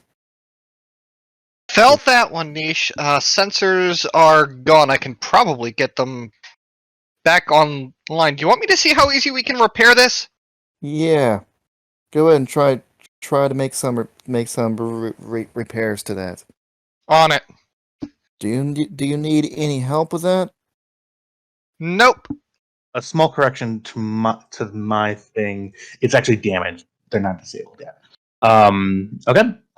For that's going to be. I'm going to say. This is a combat simulation, so okay. Phaser cannons. Yeah, Cannons have a weapons rate of. Yeah, okay. For starship ships, you gotta piece those keywords together. Wild. Yeah. Yeah. Okay, cool. They designed this book beautifully. Yeah, it's so amazing. Okay, yeah, so for future reference, cannons are a close range weapon, basically. Cannons have range category close and increase the weapon's damage by +2. So when you're at close range, it does a hell of a lot of damage, basically. Well, since we're on ground, I think close range and space would be pretty far on ground. Yeah, it's going to take a little tinkering with the. I think it's going to take a little tinkering to just mechanically, like what's going to work. Right. For that, so delivery method, weapons damage, and scale added together. Scale and security added together. So I rolled just completely incorrectly, basically. Yeah, so it's scale +4 is 6 +2 is 8. Yeah, so 2 more dice would have happened. Actually, yeah, I'm gonna just roll those just to see what happens. Okay. Perfect. That's an additional 1 damage. Yeah, doesn't really make a difference. Okay. You're gonna be repairing this. I'll give you a choice: either control or daring engineering. Difficulty of 3 for damage sensors. I will use daring engineering. Cool. And I will go ahead and give you a threat for a dice. Threat for a third die. Got it. Alright, and I have no applicable focuses. Emergency repairs. You don't have that. Nope. Okay. So, here we go. She's far too relaxed for anything to be truly an emergency. I see. Okay, you hit it right on the button. You find that this configuration, especially, kind of cramped when it comes to damage control. You have to actually to get to the primary sensor array, which was damaged. You have to go up into the crawl space above you. It's pretty much like a Jeffries tube, but smaller. It's like an air vent, basically. I've been playing a lot of Splinter Cell, and you sort of pull your way through, and you get to the primary sensor array. You sort of kick it a couple of times, and you see that there is a power cell that's disconnected. You throw that power cell right back in, and you see that the sensors are still damaged, but they are now operative. Alright. She's going to get back onto comms. Alright, I got the sensors working again. Wasn't too bad, a little cramped.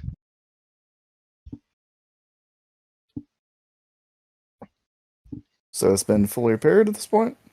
Well, it is not. no, it's a repaired. field repair niche. Mm-hmm. Oh, I'm sorry, that was in character. Yeah.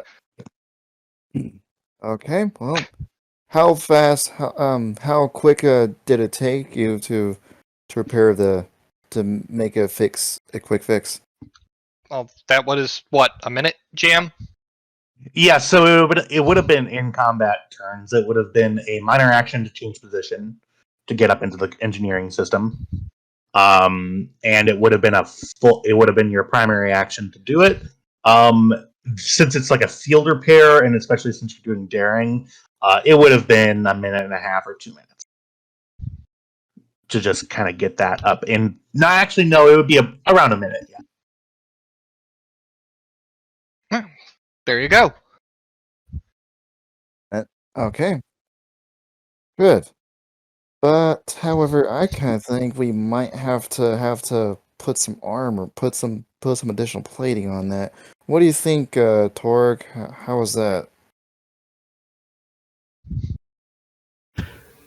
She just looks up to you. The shot is acceptable. If I remember correctly, you said you were leaving the shields off. Yes, we were. We were just wanting to test the armor. Okay, but we'll have to test out the shields. Can you, Commander Kelly? Can you put on the shields? Roger that. Raising shields. Shields activated minor action. Whoa. You see the shields come to life. Captain, sir, do you want to head over there and witness the whole thing, or you want to stay in here? Oh, just stay here for now. Very well, sir. I like to be on the winning side of these things. Kelly's not exactly fighting back yet. Fair enough. All right, Torg, you can you may fire when ready. Saoirse has a sudden urge to ram. Very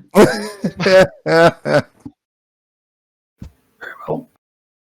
Are you going to do rose hip style of ramming? Just go up a ramp So- and just try to hit him I from just above. got a thought. I'm not there, but this is a question. Did you guys put mortars on this tank? Because it could absolutely have mortars on it. We put machine guns on it and a smoke To be launcher. clear, phaser rifles. Yeah, Right. phaser rifles, but Yep.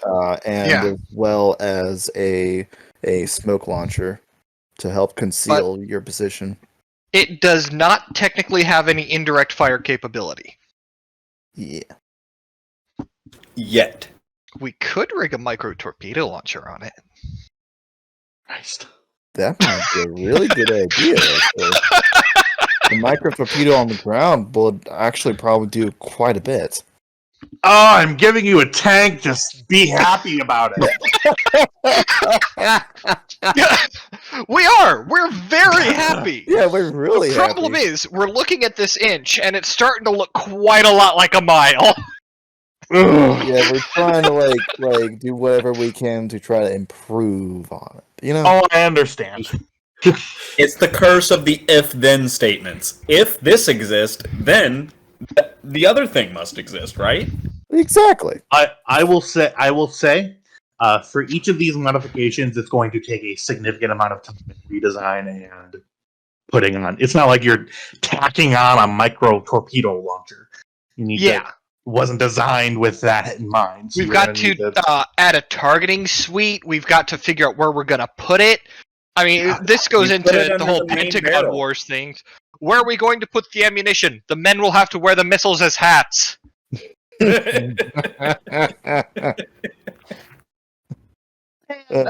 to We have a storage department in the rear. for the purposes of brevity, we're going to go ahead and say that extensive testing is done in the holodeck with these tanks. So we test out the Oh. shields. Take it. Okay. Torg, control security difficulty 2, please. Very well. We're trying to wrap this up, so I will go ahead and spend 3 momentum for 2 extra dice. Cool. Oh, damn! All right. I'm not trying to speed this. Well, I am. But okay, go ahead. It's just 8:45 and I didn't think that we would be spending a significant amount of time in the holodeck today. All right. Yeah. I'm glad that we One more shot. Perfect. No, it's PvP. Fuck you. No momentum. Whatever, you guys. Go ahead and roll. I believe this is actually correct now. You're within close range, so I'm gonna say roll 8 challenge dice. This thing is dangerous. It's a tank! I mean, it's supposed to be dangerous. You do not get vicious, so that is 1, 2, 3, 4, 5, 6, 7. Minus 2 is 5. That is another breach. Because it took 5 damage away. Is this correct? Do you really have 13 shields? Is that math correct? Seems excessive. Very excessive. Oh no, structure plus security. Yeah, and take into account that this thing doesn't have to have like impulse engines, right? Like it just has. Yeah. To quote Alright. Family Guy, did I mention the tank is a tank? Interesting. 1, 2, 3, 4, 5. You take another breach, and we're gonna go ahead and roll. Edwards, would you like to roll a d20 for me? Absolutely. I want to roll structure. Roll structure. Oh, fuck, I didn't mean for you to actually roll structure. I always roll structure. I mean, this is a holodeck, so safety protocols are on. Actually roll structure. Okay, well, it is simulated, but I do still need the roll. Please roll 1 challenge dice, please. Edwards. Yep, on it. I just wanted to do it proper, see the little delta. Mm-hmm. You're good. Okay. Structure is now what, damaged for scale 2? Structure is damaged when structure. Famous ring, difficult repair. Difficult to repair this. Benefit from this damage is fine. Okay, sure. Nope. Your resistance is reduced by 1. Difficulty repair is 3. Yeah, you feel there is the computer warns you, Kelly. Warning: structural integrity field compromised in sectors A4. Sort of a glancing blow that sort of dug into the hull a little bit.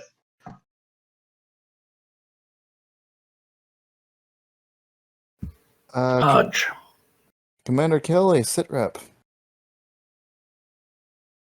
I think that one might have killed me if this was real. Okay, and that was with shields up. Yeah, it looks like something blew, so we're gonna have to take this apart with a fine-tooth comb and figure out what happened. Computer, log the effects of that shot and how it affected the systems on board this Sabretooth. You know what I just realized? What? You guys were hit before with a round that unshielded, so that's actually 2 breaches. Sorry. Roll 1 more d20 for me. Kelly this time. Roll a d20. Sure, roll a why structure. not? I was like, this seems the same, but then I was like, no, wait, it has to be worse. Oh yeah, it is worse. 2. I believe that is That should be communications. computers. No, 1 is communication. Oh, right. Communications is exclusively just 1. Yeah. Okay. Computers. Computers. Okay. Yeah, it's difficulty 3 repair. Yeah, so you're kind of fucked up. Your computer systems are fritzing in front of you. You see that there's the LCARs fail, actually, briefly. You see you still have tactile interface capabilities, but just the visual and the calling up of computer records is damaged, as well as the structure. And that's why we had redundant manual interfaces on this thing. So that would have been 2 difficulty. So that would have been 2 actually before. That would have been. We'll say that it's resolved now, but we'll say that it would have been 2 separate tasks. 1 for the sensors and 1 for the computers, and then this one is another difficulty 3 task for structure to get the structural integrity fields back up. So you would have been in trouble. Yep. But also would have been like, give me a garage in half an hour. Right. Yeah. Right. All right. So, Commander Kelly, wait, I've already said sit rep, so I think that it's maybe a bit of a blessing that the Sabretooth does not have any operational peers. That we know of. That we know of. Yeah. well, we'll have to improve on that then. Lieutenant Torg, she turns up to Adam, and she rarely does this. Rarely, but she will smile and gives him a handshake and say, "Nice shooting." Edwards, you've never seen your con officer smile. I'll just say it's a weird thing to see for you, Edwards. I've seen her smile at least once when I was in control of the body. No, No. when I was in control of the body. Oh, okay. Yeah, in the mirror, maybe. Reflections in That's what windows. it looks like. Wow. It's like a photograph of Bigfoot. All right. For the purposes of brevity, we'll go ahead and end this. You guys spend another hour or two getting to know Torg, the way that he operates, getting to know the Sabretooth, and you are well equipped now to deal with the trials and tribulations of your Sabretooth. Pending any other interactions that we wanted to have for this first day, was there anything else that we wanted to do? Yes, and you're going to hate me for it. Uh, I wanted to do a holodeck thing. Not related with tanks, I assume. Probably related with planes. Yes. Alright. You gave us time off. This is what we do with our time off. You're right. I'm not mad. Just Hey, disappointed. look at my wrist. I mean, Paperwork. You should be proud at your players being able to be this creative. This loose. Yeah, I am proud. No. But very, very seriously, I'm so happy that you guys are getting so into this, and it really does make my day much easier. Because I don't have to do any heavy lifting. Well, other than... Yeah. Anyway, As someone who GMs, that's a fucking mood. Yeah, truly. Kelly, I'm assuming this is before the tank thing. Probably next day, because she's going to hijack Kestra. Okay, cool. So since this is next day, on this first day of your 2 days off, anybody else have anything that they'd like to do? I'm just doing whatever I need to get the ship back up and running. Okay. I think Nishizumi will just probably, if she's still on Liberty, she'll probably just be in her quarters. Cool. All right. With Commander Kelly, please describe the simulation that you'd like to run. Well, first thing first, she's going to go once Kestra's shift is over. She's going to go find her. Hey, Kestra. So is this like immediately after the shift is over? Like you're catching me in a hallway?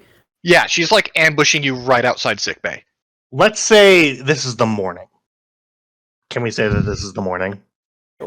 Sure, if that's when Kestra's shift is ending. Yeah, we'll say that you took the graveyard shift tonight. We'll say that we're meeting... I had some work to get done, some paperwork, so I took the graveyard shift in sickbay to do it. Okay, we're in sickbay. Hagen's here. These guys are not. These guys are also not. Engineering. There we go, we fixed it.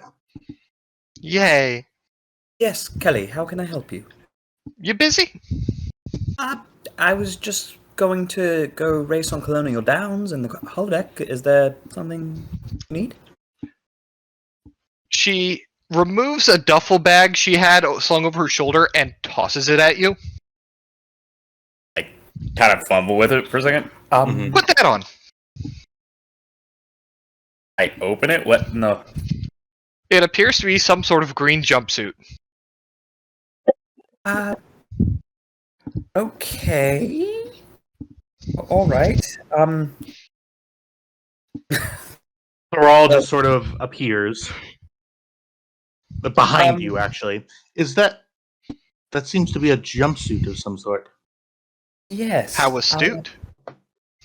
Thank you. What tipped you off? Usually human You can tell garments... it's the jumpsuit because of the way it is.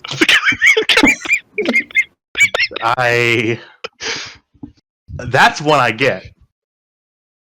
I think. Where does that from? You can tell it's... Alright, moving on. Sorrel goes, well, typically humans and other similar races wear separate garments of both torso and pants. This Sorrel? appears to be... Yes, come ahead. I was being sarcastic, buddy. Are you Sarcasm. being /SRS or /J? Thrall goes, ah, yes, sarcasm. It's very frustrating. And I walks agree. away. So let's, I suppose, off to the holodeck. How do you know my size? As we walk off. You know, that's a very interesting question that I have absolutely no intention of answering. Hmm. I told the computer to replicate children small, and it fits.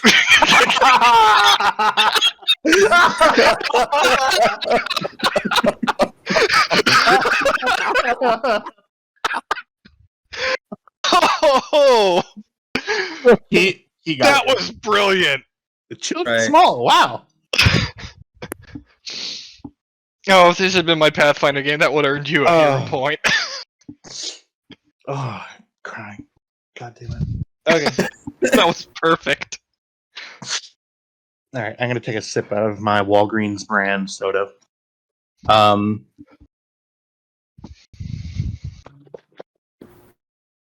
It says nice on the bottle. It's not that nice. Continue. So what are we doing exactly? We're gonna go flying. Oh, okay. Well, more accurately, you're gonna go flying, and I'm gonna make sure you don't crash into a mountain. Right. So, all right, let's go. Mm-hmm. Mm. Kestra's afraid of heights. Cool. This is gonna be really fun for you then. Search, I'm assuming the usual program. Yep, Starting in the air or on the ground? on the ground. Okay. Sand Island Air Base. Okay. Early fall. Early fall, okay. A brisk 60 degree. I don't really know where Sand Island is, but if fall is a thing, we're gonna say 60 degrees, 4 p.m. No, we'll say later in the evening. What is that? It's a plane. Here, can I here? Oh, okay. Copy. I was gonna do that anyways. That was awful. That was really bad, Edwards. I don't I'm draw gonna say things. Okay. At least it wasn't JJ the jet plane. Don't go and get JJ to the jet plane, damn it. Get the plane from Cars. Or the plane from plane. Anyway. Yeah, please Yeah, not JJ the jet plane. That would be very creepy to see him out here. 60 Computer. degrees. Yeah. Spawn a Hawker trainer jet on the runway ready to go. You see a Hawker trainer jet.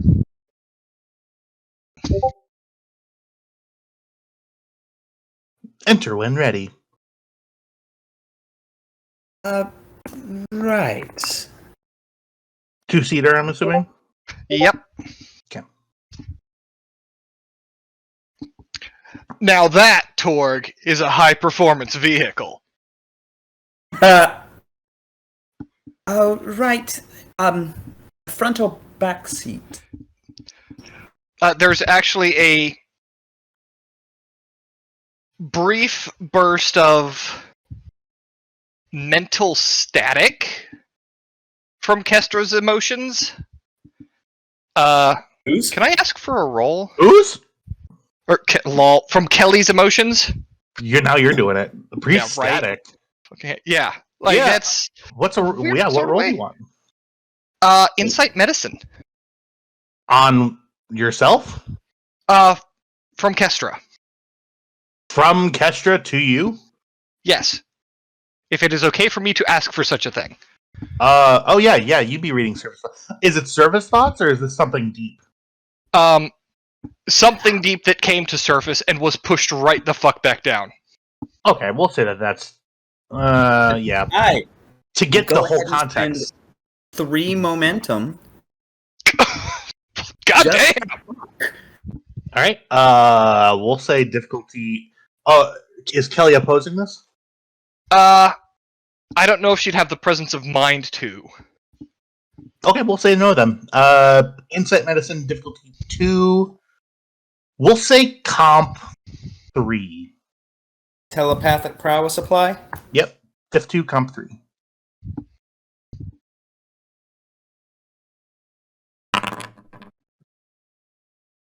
Okay, God fucking dang.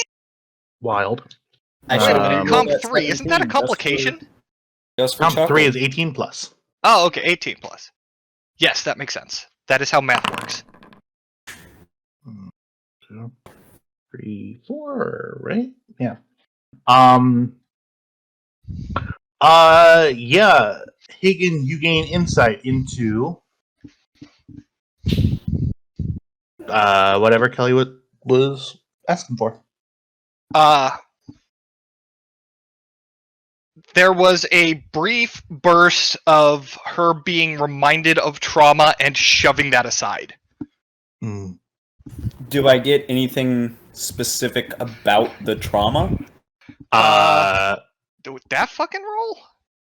I would take it. Here's what I'll do. I will say that would be an obtain information spend, but if it's an if Kelly is like Kelly obviously doesn't want people to know about that, right? And I'm it's just asking something if she is. that Like thought subconsciously? came to the fore. Yeah. Subconsciously, it's a no for anybody to know about. Right? You think, Kelly? Say again? Sorry. So subconsciously, Kelly, like I'm kind of asking in a metagame aspect. Kelly doesn't want people to know about that trauma, right? It's something she would. She's gone through therapy for, so if asked, she would talk about it, but it's definitely not something she would on her own ever want to remember. Okay. I'll say that due to this, I'll say that instead of the normal obtain information of 1, it would be double cost to glean any more information specifically. So it would be 2 momentum. I won't press. I'll say I note it and let it go because it's obviously not something that she wants to talk about right at this moment.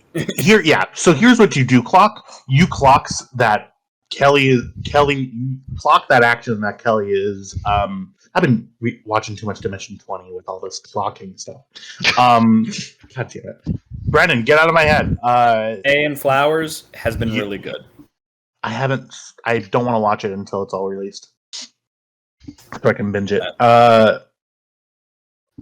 But yeah, so you get insight on this came to the forefront and then immediately was pushed down by Kelly, probably subconsciously, and you get the feeling that even with Beta Z culture being what it is, to pry further would be a faux pas. Right.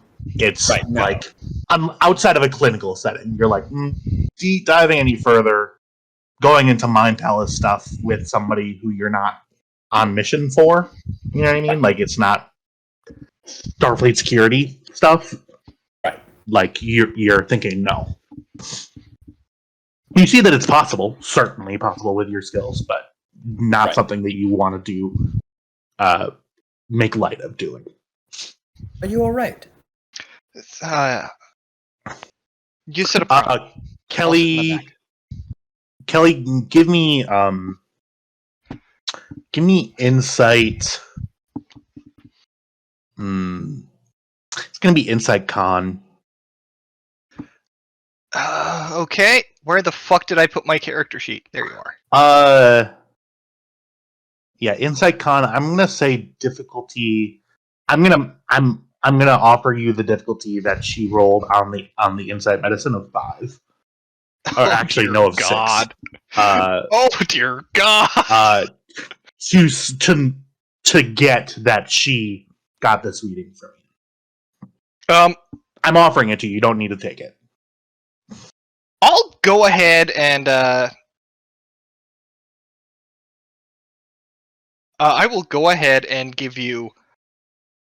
I will spend 1 momentum and give you 2 threat. 4 dice, okay. Yes. Insight con, I'm assuming you don't have a... Fuck no. Not unless espionage counts. I'm going to give you espionage, actually. Because espionage is all about figuring out where your standing is at your very specific place right now. And reading people. That's one part of espionage that you necessarily weren't fully a part of, but you were trained in it. So That makes sense. I will give you espionage. Okay. Here we fucking go. And that's a no. Okay. Good roll, though. It actually was a very good roll. Your con is 2? 3. Oh, okay. Oh, you were close to 2 crits. Yep. You actually would have gotten it. You actually would have gotten the difficulty 6 if you had rolled 2 3s or 2 2s. If we hadn't audited her, she would have. Yeah. Don't you have the star cross? Yeah, but you can't use that retroactively. Ah, that's true. Besides, she'd rather save that for whether or not there's some sort of catastrophic failure in the air, and she needs to make sure that you don't have a terrible memory of flying on the holodeck with her. I see. Okay. I was going to offer it to you just to be nice, but no, this is more important. Yeah, so, sorry, what seats are you guys taking? Kestra, front seat. Right then. Kestra, you climb into a jet. I'm assuming like early 20s. Where is the Like- haptic interface? You see that stick sticking up between your legs? Do not tell me that. How did you humans make it off of your planet? Are you telling me that Beta Zeds went straight from banging rocks together to space flight? We didn't have joysticks in rocket engines. That's suicide. Okay, that's all right then. It's not a rocket, it's a jet. Very different. Yes, that makes me feel much better. It should. Jets are more stable. What are you guys doing? See that lever on your left side? Yes. Put your non-dominant hand on that. All right. Should the canopy still be open? No, I'm taking care of that. Okay. She's gonna shut the canopy. Do you guys have like helmets and masks? Yeah. Presumably that the whole sort of helmet, oxygen mask, that whole thing. You're going to want to put the face mask on, clip that into your helmet. Oh, this is claustrophobic. Cool. You feel a nice sort of intake of air comes in. Okay. Right. All right. Hand on the lever. And I have started the engines up. So in your time, describe the sound of an engine starting up for me. I presume this you've one. heard like that winding, high-pitched whine. Yeah. Versus like a Yeah. Yep. Yeah. You hear that. It's unsettling. This feels very much like I am sitting on top of a bomb. More like a missile. Oh, Wow, good. you do, That Matt. makes me feel much better. It should. You can direct a missile. Kestra, give me... You're gonna hate this. Control con. Oh dear. It's not the worst. It's not the worst. Your control is very good. That's why. I would like to point out Mhm. that a Hawker trainer has duplicated controls. Yeah, so- so it's like the passenger seat in a training car. Yeah, if she screws up in a catastrophic way, Saoirse can take control and try to correct. Okay, I have 0 focuses that would apply here, except No. maybe composure, but that's For sure not. No, you're not composed. You're flying a plane. Go ahead and give me... Yeah, this... You're just advancing a thrust lever, so it's just going to be control con difficulty 1. I'll buy a dice with momentum. Why not? Okay. Hey, Very nice.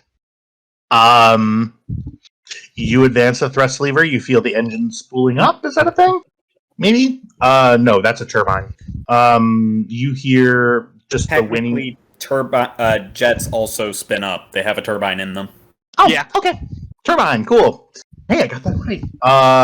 Yes, you did. I'm very proud of you. You feel the engine spooling up. Hey, I have over 5,000 hours in flight sim. That was not sarcasm. I am genuinely proud of you. Uh, yeah. Oh God, I'm such a fucking nerd. You ever get those? Sorry, pause. You ever get those feelings that you're like in the middle of a really nerdy thing, talking about a separate nerdy thing, and you sort of wonder, what put you in this seat? You know what I mean? That's sort of where I'm For me, at. it was kind a of, bad you know? relationship with my father. I don't know about the rest of you. Oh. I'm just a massive fucking nerd. Anyway, continuing, you advance the thrust levers, pull up those engines, and the plane starts taxiing, starts going quicker, faster, faster, faster, and you, I'm assuming, pull up. Pull gently back on the stick. Okay. Control con difficulty of 1. I'm making you fight for every. Okay. This is hilarious. Unfortunately, Kestra is very good at pretty much anything she tries. It appears. You have a very smooth takeoff. No tail strikes. You pull up. You hear ATC speak up in your helmet. Yankee 4-1 on. You're ready for. Oh, you're already gone. Okay. And Was I not supposed to take off? Tower, this is Mobius 1. I've already cleared it. 10-4. Sorry. I'm not going to have really good ATC stuff. Please contact departure. Frequency 136.4. Copy, Tower. Okay. Yeah, and you begin gaining altitude. Her anxiety goes up as the altimeter spins. I'm going to need you to give me a presence medicine, we'll say, because of anxiety. Presence medicine. Composure focus? I'll give you a composure focus. It's going to be base difficulty 2, 3, 4, and comp. Alrighty then. 2, 3, 4. Diff 4, comp 4, please. I'll spend 3 dice to get, or 3 momentum to get 2 dice. Cool. Composure focus? Composure focus, yeah. Oh, year. I'm gonna re-roll that 17, please. Ooh. Yeah, it's not a great roll. It's not a terrible roll. God damn it. Okay. Now it's pretty good. Okay. One momentum generated. You feel your breath starting to catch up. You feel you're sort of you start hyperventilating a little bit, and then you realize it's a simulation. The safety protocols are on. You have a trained pilot behind you. You're completely fine. Okay. And you're good at stuff. I'm good at most things. Yeah. Deep breaths, Kestra. Ooh, okay. Actually, at this point, Kelly, you'd start feeling Kestra's anxiety, because that's what happens when Kestra gets anxious. Yeah, you sort of are like, yeah, this maybe wasn't that great of a... Wait a second. And you feel it sort of calm slightly. Continuing. You climb to, I'll say 10,000 feet. and in front of you is a featureless ocean. Yep. Sand Island is on the Pacific coast. So in front of you is a featureless desert of an ocean. Slight cloud cover above you. It's a perfect day for flying. Alrighty then. This is actually quite nice. Isn't it? So, yes.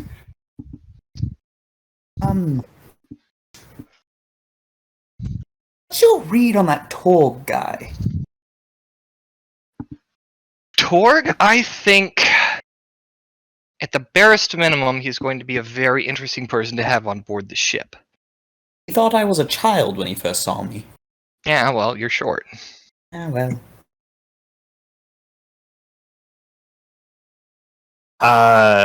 You feel some turbulence. Relax. Right. Sitting on a bomb, sitting on a missile with wings. Okay. Kestra, there's aircraft. I can make it dance. A little turbulence is not going to be a problem. We're not making it dance right at this moment, right? No. Okay, good. I figured I'd work up to that. You seem nervous.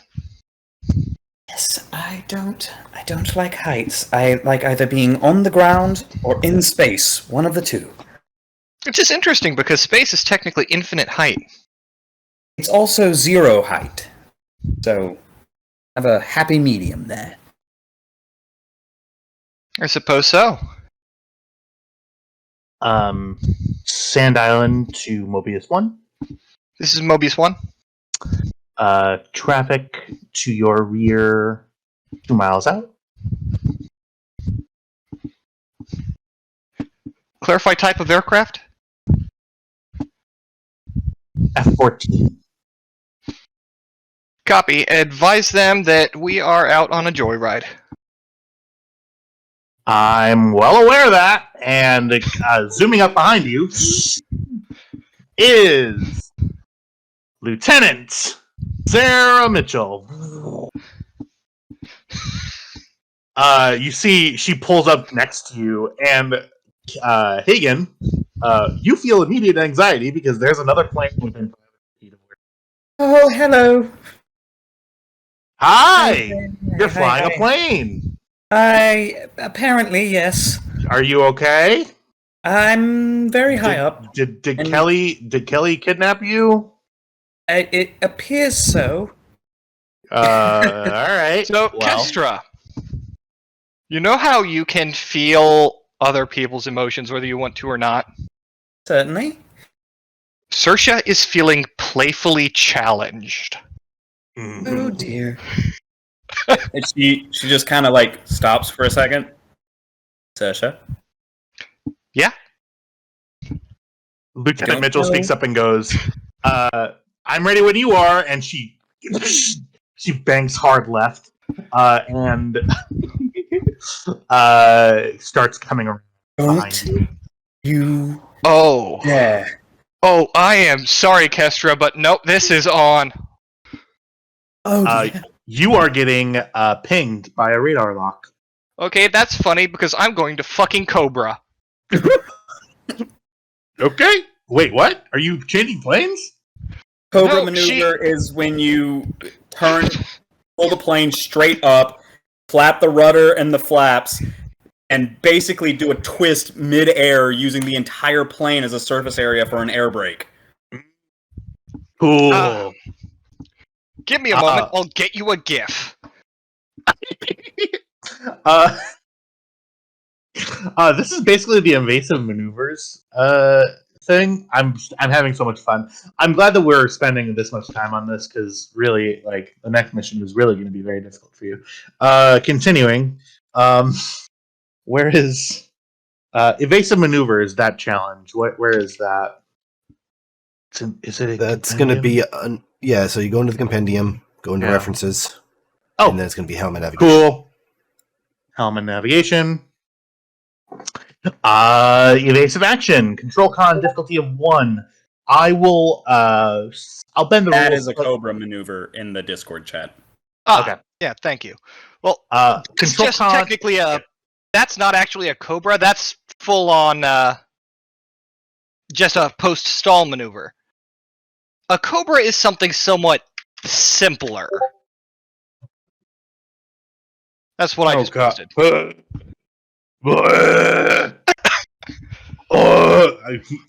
doing a. So you're gonna careen behind her? Yes, I will Wild. use my entire plane's belly as an air brake. Okay. Well, then that's called an attack pattern. So that's daring con, difficulty of 2, assisted by nothing, because it's just daring con. I'm not building a a weapons con stat for this And plane. I do have a focus in early 21st century military aircraft. Oh. Go ahead and make this. We're in combat now. Hang on. Not real combat, but I still do want to play it because it's just fun. Continuing.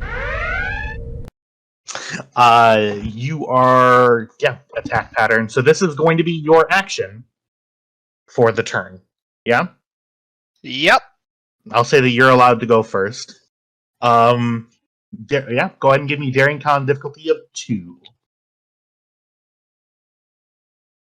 That gif from fucking Battlefield 4. Alright, I will go ahead and spend a point of momentum. Cool. And we will say that this is literally PvP. Wow! This is literally PvP, so no momentum will be generated during this encounter. I have a thing that I can do here. Yeah.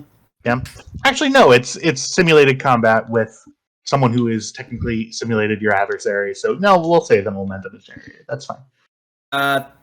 3 momentums. You can if you spend a point of determination, Kelly, to re-roll that, I can give you the determination back. You know what? Let's fucking do it. Oh my All right, God. Because, 30 momentum spent. Let's face it. You're dogfighting your girlfriend. That's kind of like flirting. In what world? We're just jumping off of a large cliff with Kelly right now. Yeah, so, It's so I will spend my determination to re-roll that. Mm-hmm. Immediately gain it back with a 3 momentum spend. Okay, so that is no momentum here. 2. That's exactly what you needed. Yeah. So you pull hard back and flat out the flap, basically. Yeah. How many G's do you think this maneuver would be? Easy 5. Easy 5? Okay. So... And perhaps to alarm Kestra, as she does this, the plane does start going, stall warning, stall warning. Yeah, do it, stall warning. Stall Do I warning. need to make another, composure roll at this point? That'll be after this. Continuing. You pull G's. I'm gonna say... Well, hang on.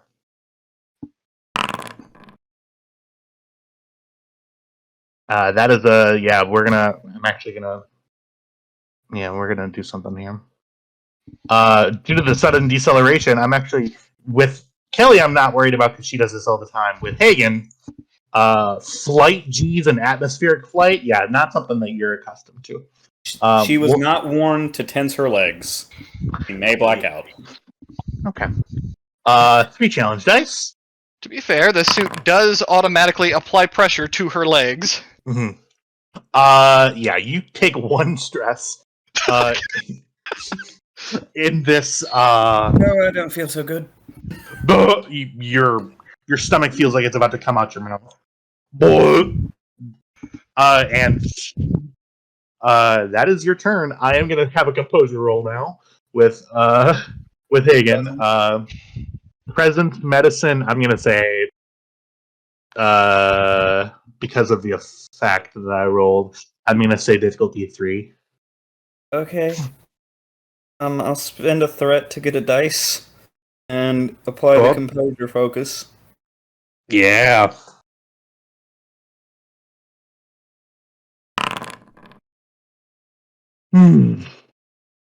Oh man, I wish I had spent to increase comprehension.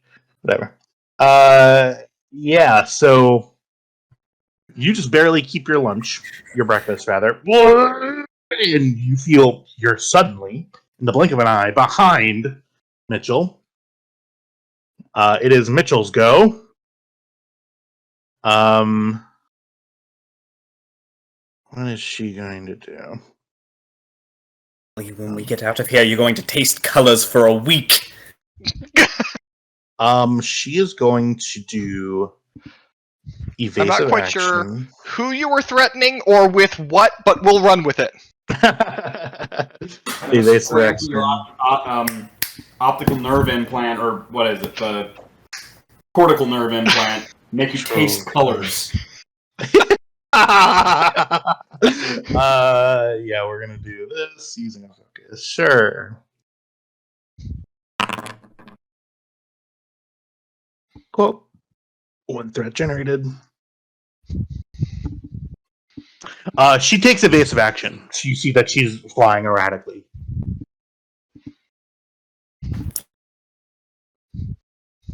The turn falls back to you. So, Sarah, I've got a question. Yeah. Who's your wizzo? Okay. GM's asking now. What did you just say? The F-14 Tomcat is a two-seater, and the person sitting behind the pilot is the Weapon Systems Officer, WSO, Wizzo. He basically does absolutely nothing other than just be a sitting for the ride, pretty much. Dune. It's gotta be Clayton. Lieutenant Dune speaks up. Listen, Commander, guys, I just, we said that we were going to the holodeck. We followed you. I'm so sorry. I'm very scared. What's even happening? I'm right there with you, Lieutenant Dune. Just stay calm. Why? We said that this was going to be a training flight. Why? So, Sersha is going to go for target lock.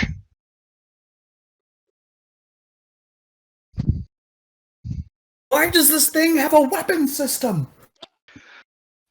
Well, it's a trainer. You have to train to shoot, too. Now, what is the roll? Give me 1 second. Scary tech. You're just doing target lock. You're not trying to fire anything. Nah, it's a training flight. Well, okay.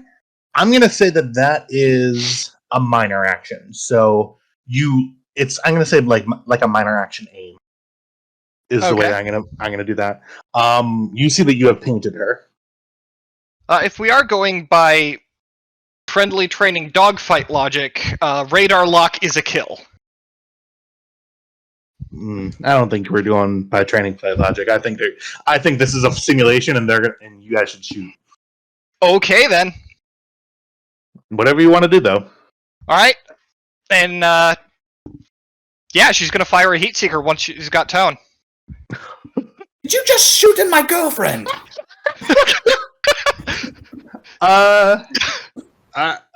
Okay. Control security difficulty 3, please. It's a holodeck. Relax. Can I attempt to throw this off? In what way are you going to throw it off? Jerk the plane up and to the side to throw off the missile lock. This is Daring Con. Difficulty of 2, comp 4. Ain't no way. I've got the master controls. No, we're gonna say comp. I'll say comp 2 because I want to see what happens. No, I mean, like, there's literally no possible way that I could make that roll. I have an 8 in daring and a 1 in con with 0 momentum. It just isn't. Believe in yourself. I will reduce difficulty to 1 if you're truly just hitting the stick. I'm If you're really trying to- just hitting the stick, just trying to throw off the con lock, the weapons lock. All right, difficulty 1, comp 3. Okay. Good thing we're in a simulation with the safeties on, right? Uh huh. And 10 That's- threat on the board.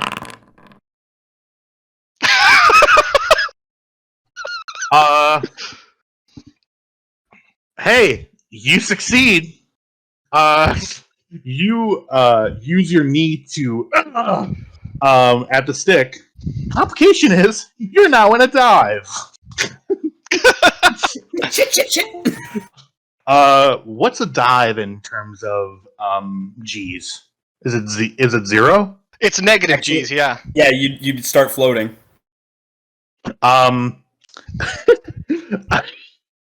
Dr. Hagen, you immediately start to you feel your straps like tightening against you, and you're wondering why are they tightening? But it's because you're floating. Hey, Kestra? 9,000, 8,000, Quick question. 7,000, 6,000, Do you want to 5, get shot down by your girlfriend? Because that's the alternative here. 4, Pull up! 3. You hear the computer say, "Pull up, pull up, pull She up." jerks back on the stick. And coming out of a dive with a full pull up is how many G's? Yes. 7 7 to 8. 7 to 8. Okay. For sure, you're taking It's damage. not outside the realm of human tolerance. I've been in 8Gs. It's just not pleasant. Yeah, we're gonna say. Another roll is happening. Hagen. Fitness medicine. Okay. Pardon me, I'm going to go put on Danger Zone. Fitness medicine. It's gonna be. I'm gonna say. Yeah, considering the fact that you're just not you're just not. Fitness medicine difficulty of 3. How's Starfleet Surgeon's decoration? That's why not. God, I hate that that's a thing.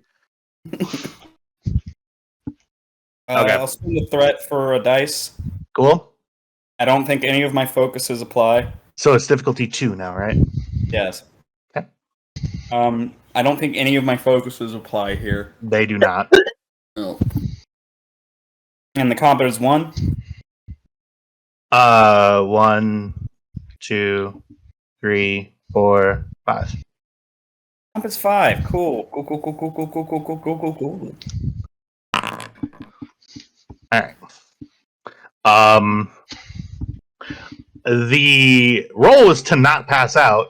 The complication is you immediately throw up. And take. Give me 1 second. Did that do it? What just happened?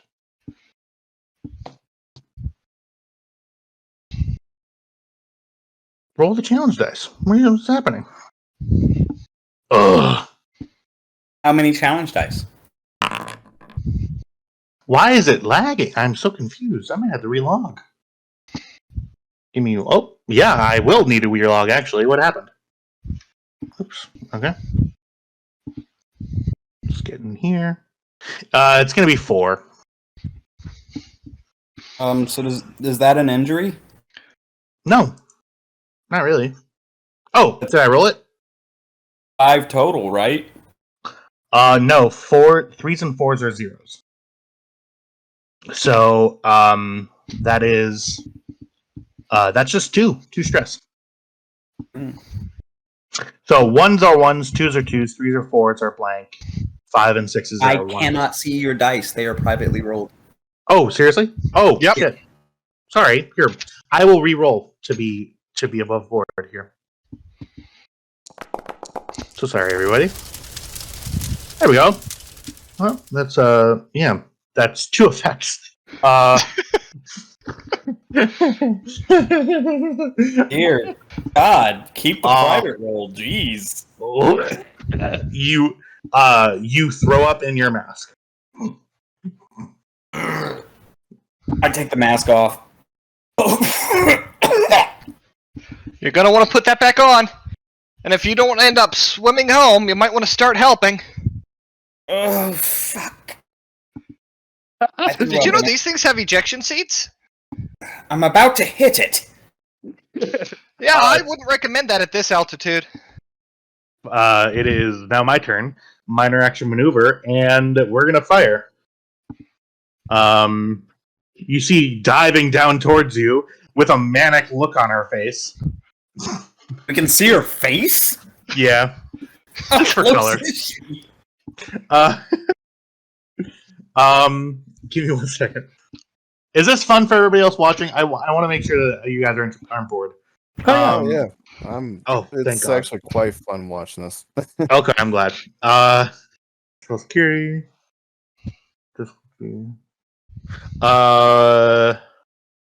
Weapon systems is focus. Spending a threat. All right. I'm gonna say machine guns. I don't know how to adjudicate this, but okay, we'll do it like this. That is 1, 2, 3, 4, 5. That's a breach. Sarah Mitchell careens down upon you two, and the bullets hit across your right wing. One pierces the canopy, and the simulation sort of puts you. The plane sort of dematerializes. Her plane dematerializes and puts you both on the ground. I immediately double over. Oh my god. Saoirse just puts her hands on her hips and looks at Mitchell. I'd have had you if your girlfriend hadn't sabotaged me. Dune is on the ground. This is so bad. Listen, why do people do this? Because it's fun. It is fun. It is very fun. She holds up a hand to high five Mitchell. Yeah, they give a high five. You guys do a butt touch too. Hagen just God. kind of like falls on her butt and like does a thing where she kind of like leans back and supports herself with her hands and her arms straight. She's just like, Mitchell gets down on 2 knees in front of you and goes with a big gleaming smile on her face. Oh my god, are you okay? Are you fine? Yeah, just Do I need to call Bed Bay? No, you don't want shut Thrall down our here. Cockpit. No. I really it was just a lucky shot, I think. You hit your girlfriend with a 20mm high explosive shell.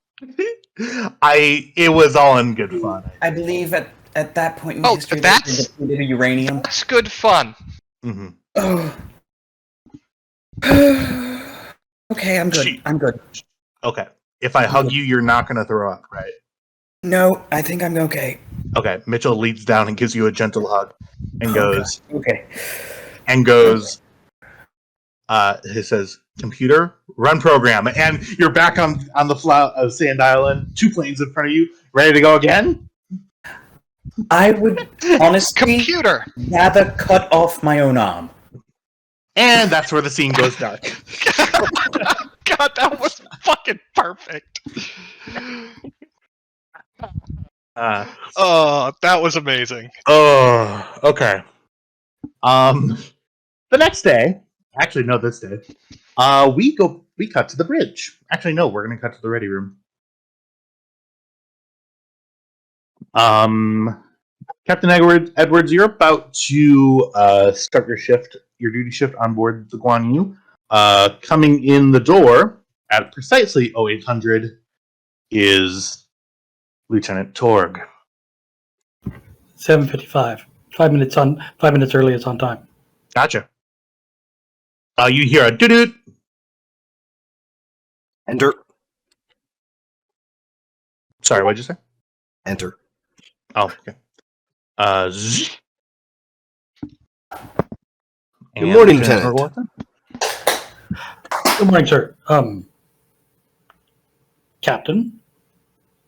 Congratulations. Yeah. Did that happen?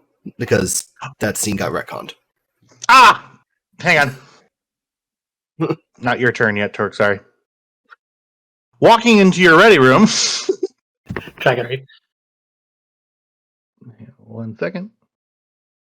A doo-doo at the door. Enter.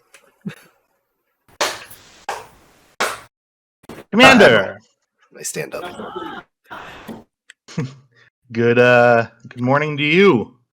Morning. How Brings you over how's so the ship early? running? Well, getting reports in now. We'll be ready to take off in the next 24 hours. I don't mean to cut you off. What is that smell?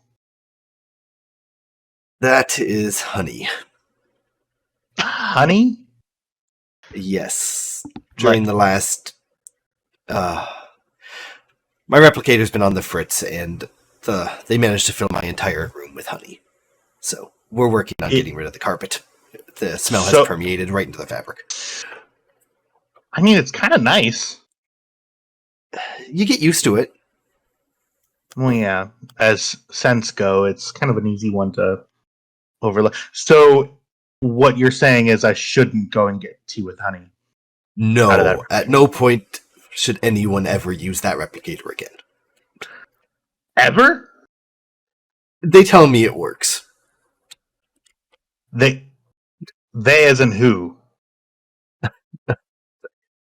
Lieutenant Commander Creighton and Lieutenant Commander Kelly. I see. Well, they've deleted honey as a profile just to be safe. Oh, so if I ordered tea with honey, it would just give me tea? Or it would tell you cannot comply. Oh, okay. Well, would you like anything? Can you walk over? I look at the coffee on my desk. I'm good right now, sir. Okay. Vanilla latte with a piece of cake with a candle in it. I think Captain or Commander Edwards should probably go outside the door and take cover. I'm protected by half of a desk. Materializing in front of you is a steaming hot latte. Moment here. Steaming hot latte. Is that static on my end, or is it? I don't know where that's at. I think it's the game. Is it the game? Yeah. It's gotta be. What? I do hear that static. Yeah, we all hear the static. So do I. It has to be coming from the game. That's wild. Yeah. That's weird. Interesting. Oh. Very weird. Oh, it literally is the game. Yeah. Why? I don't know. I refreshed my game and it seems to have solved it. Oh, it's gone now. Yeah. Well, okay. Well, maybe it's some of your sound stuff that's doing it. Don't know. Okay. Anyways, materializing in front of Admiral Yannick is a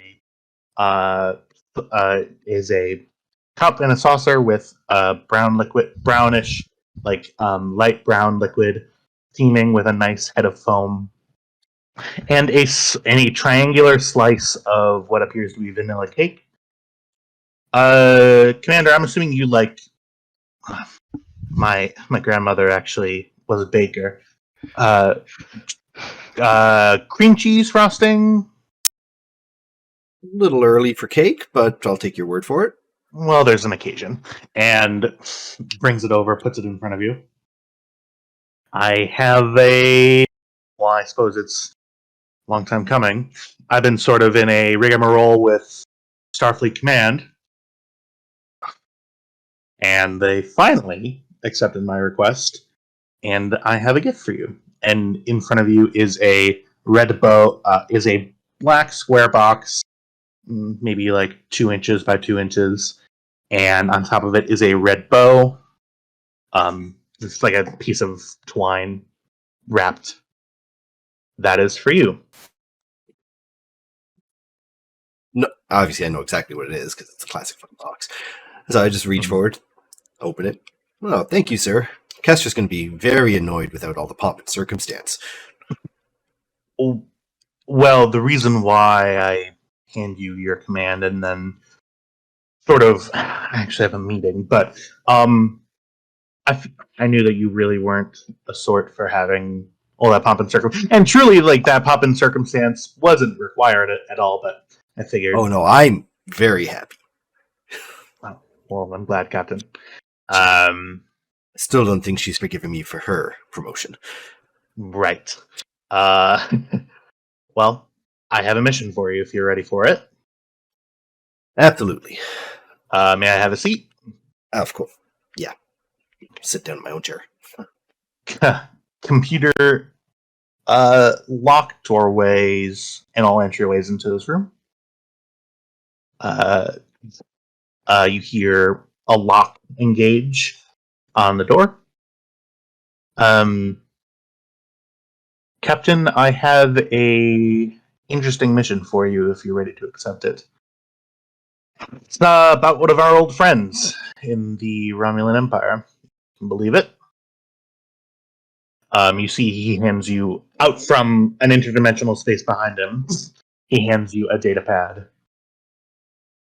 On that data pad, you see a schematic of a IKS Soul Wreck. For those of you who don't remember, the Soul Wreck was actually over and sort of in the space above the ocean planet that first Mr. Arlen came from. Back when you first encountered the planet, we appear to have a friend in them. They are looking to blow the whistle, and they need, well, Actually, sorry, for my NPC track, I didn't get that guy's name. I remember it was Commander Forel was the original commander. Mhm. Yeah, but then I never got of the soul, because that guy died. Soul Wreck. Forel died on the Soul Wreck, and then he was taken over, and we made a friend. But we didn't catch his name. My notes weren't right back then. I thought for a fact that it was in the log. No, not that name. Not that name? Not that name specifically. Oh, okay. Weird, I have it noted. Let me find it. One moment for me. I thought I had even made a token from it, but I guess I'm wrong. It's one moment here. It's Dariun. It's DAR apostrophe UN. I think it's I forget what's below a commander in the Romulan. Like it's something of like a lieutenant commander. Daryun. Subcommander. Yeah, Subcommander Daryun. Seems to have gotten her hands on some information and with our pending conflict with the Dominion, has decided to hand it over to us. The admiral that we had originally captured from the space station that you raided, Admiral Velnock, well, he has not been very forthcoming. I can imagine not. With any information. He continues to insist on meeting with a Romulan diplomat to get him out of there. Starfleet Intelligence has made the decision to not do that, so he will be remanded into custody until further notice. May be of use for later on for any prisoner transfers or anything like that. With the non-aggression pact that the Romulans signed with the Dominion, it's very important that we find friends when we can. This is wild for me to even say, but Daryun is on her way to the Shackleton things. We've learned from a friend of a person in Romulan intelligence that they are pursuing her, and she will be on this side of the neutral zone in 2 days' time. We need you to intercept them, get whatever information that they have, and escort them back to Deep Space Fortitude for a debriefing. Okay. Seems pretty straightforward. Yes. Intercept the Romulans on the vessel. Of course, not all of them will know that about what their commanding officer intends to do. We'll need to, I don't know, something to the regards. We'll have to reach out to them and figure it out. The USS Venture is going deeper into the Shackleton Expanse, looking for any traces of Dominion presence. So far have come up empty. The Klingons, most of their fleet is being diverted to Narendra Station. And then from there, we'll be attached to whatever Klingon fleets, and we'll go on to the front. Of course, I'll be leaving Lieutenant Torg here with you. He will be your security officer. A Klingon on board a vessel of this type may find some things to improve on. Do you have any Well, questions, Captain? One question about, not about the mission, that seems pretty straightforward. Any updates on First Minister Arlen and his family? That's another thing. Unfortunately, we, after dropping them off at the planet, well, actually, no, we made contact with the family on the planet. We dropped off First Minister Arlen out at a neutral location somewhere out at sea. They had a flotilla come and meet us. We have not heard back, but that is not necessarily a good or a bad thing. It's just that they have ceased contact with us.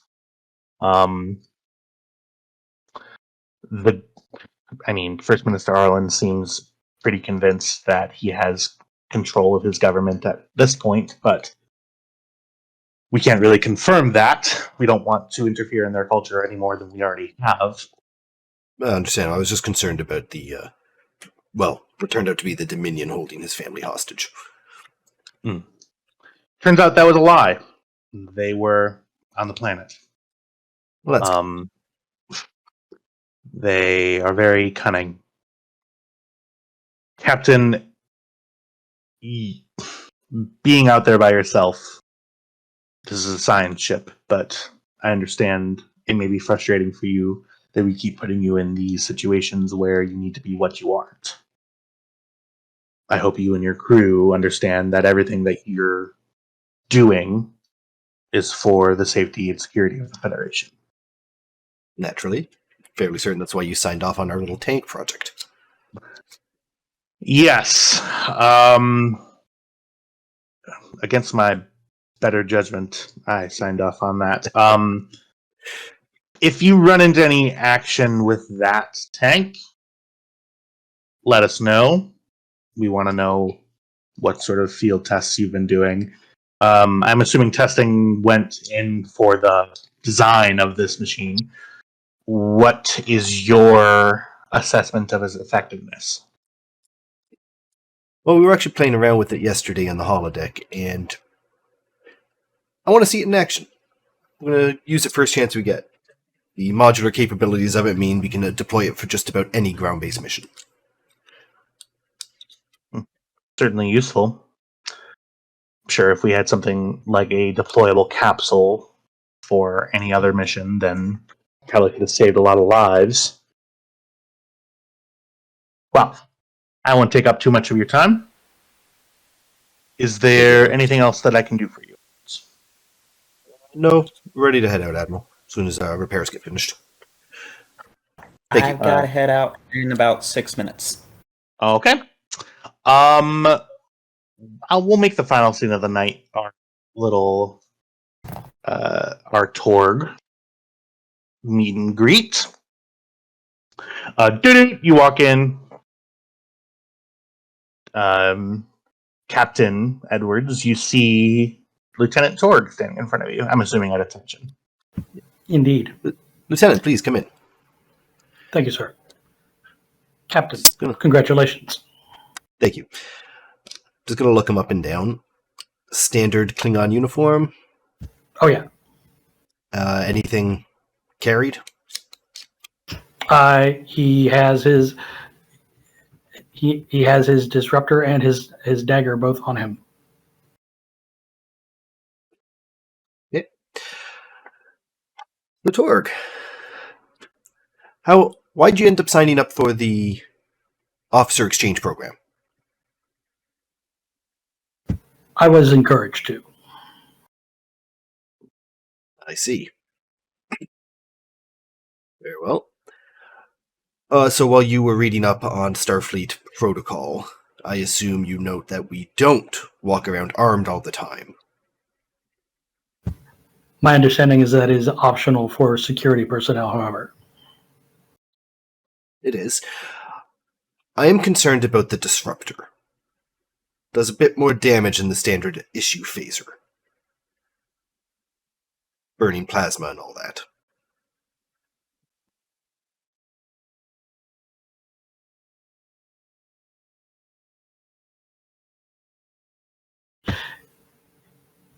He does not reply immediately. He just sort of stares.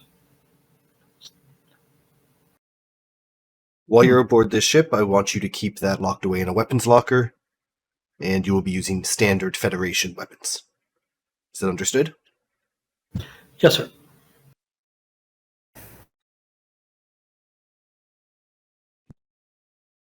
So, you're in charge of security around here. Familiarize yourself with your personnel and their current duty rosters, adjust it as you see fit. Make all staffing recommendations to Commander Hagen. Yes, sir. As a senior officer, you are in charge of both your departments and your own personal schedule. So, just ensure that we are aware of your plans. And do you have any questions? Do you have a regular daily briefing, sir? I believe we do, yes. At what time?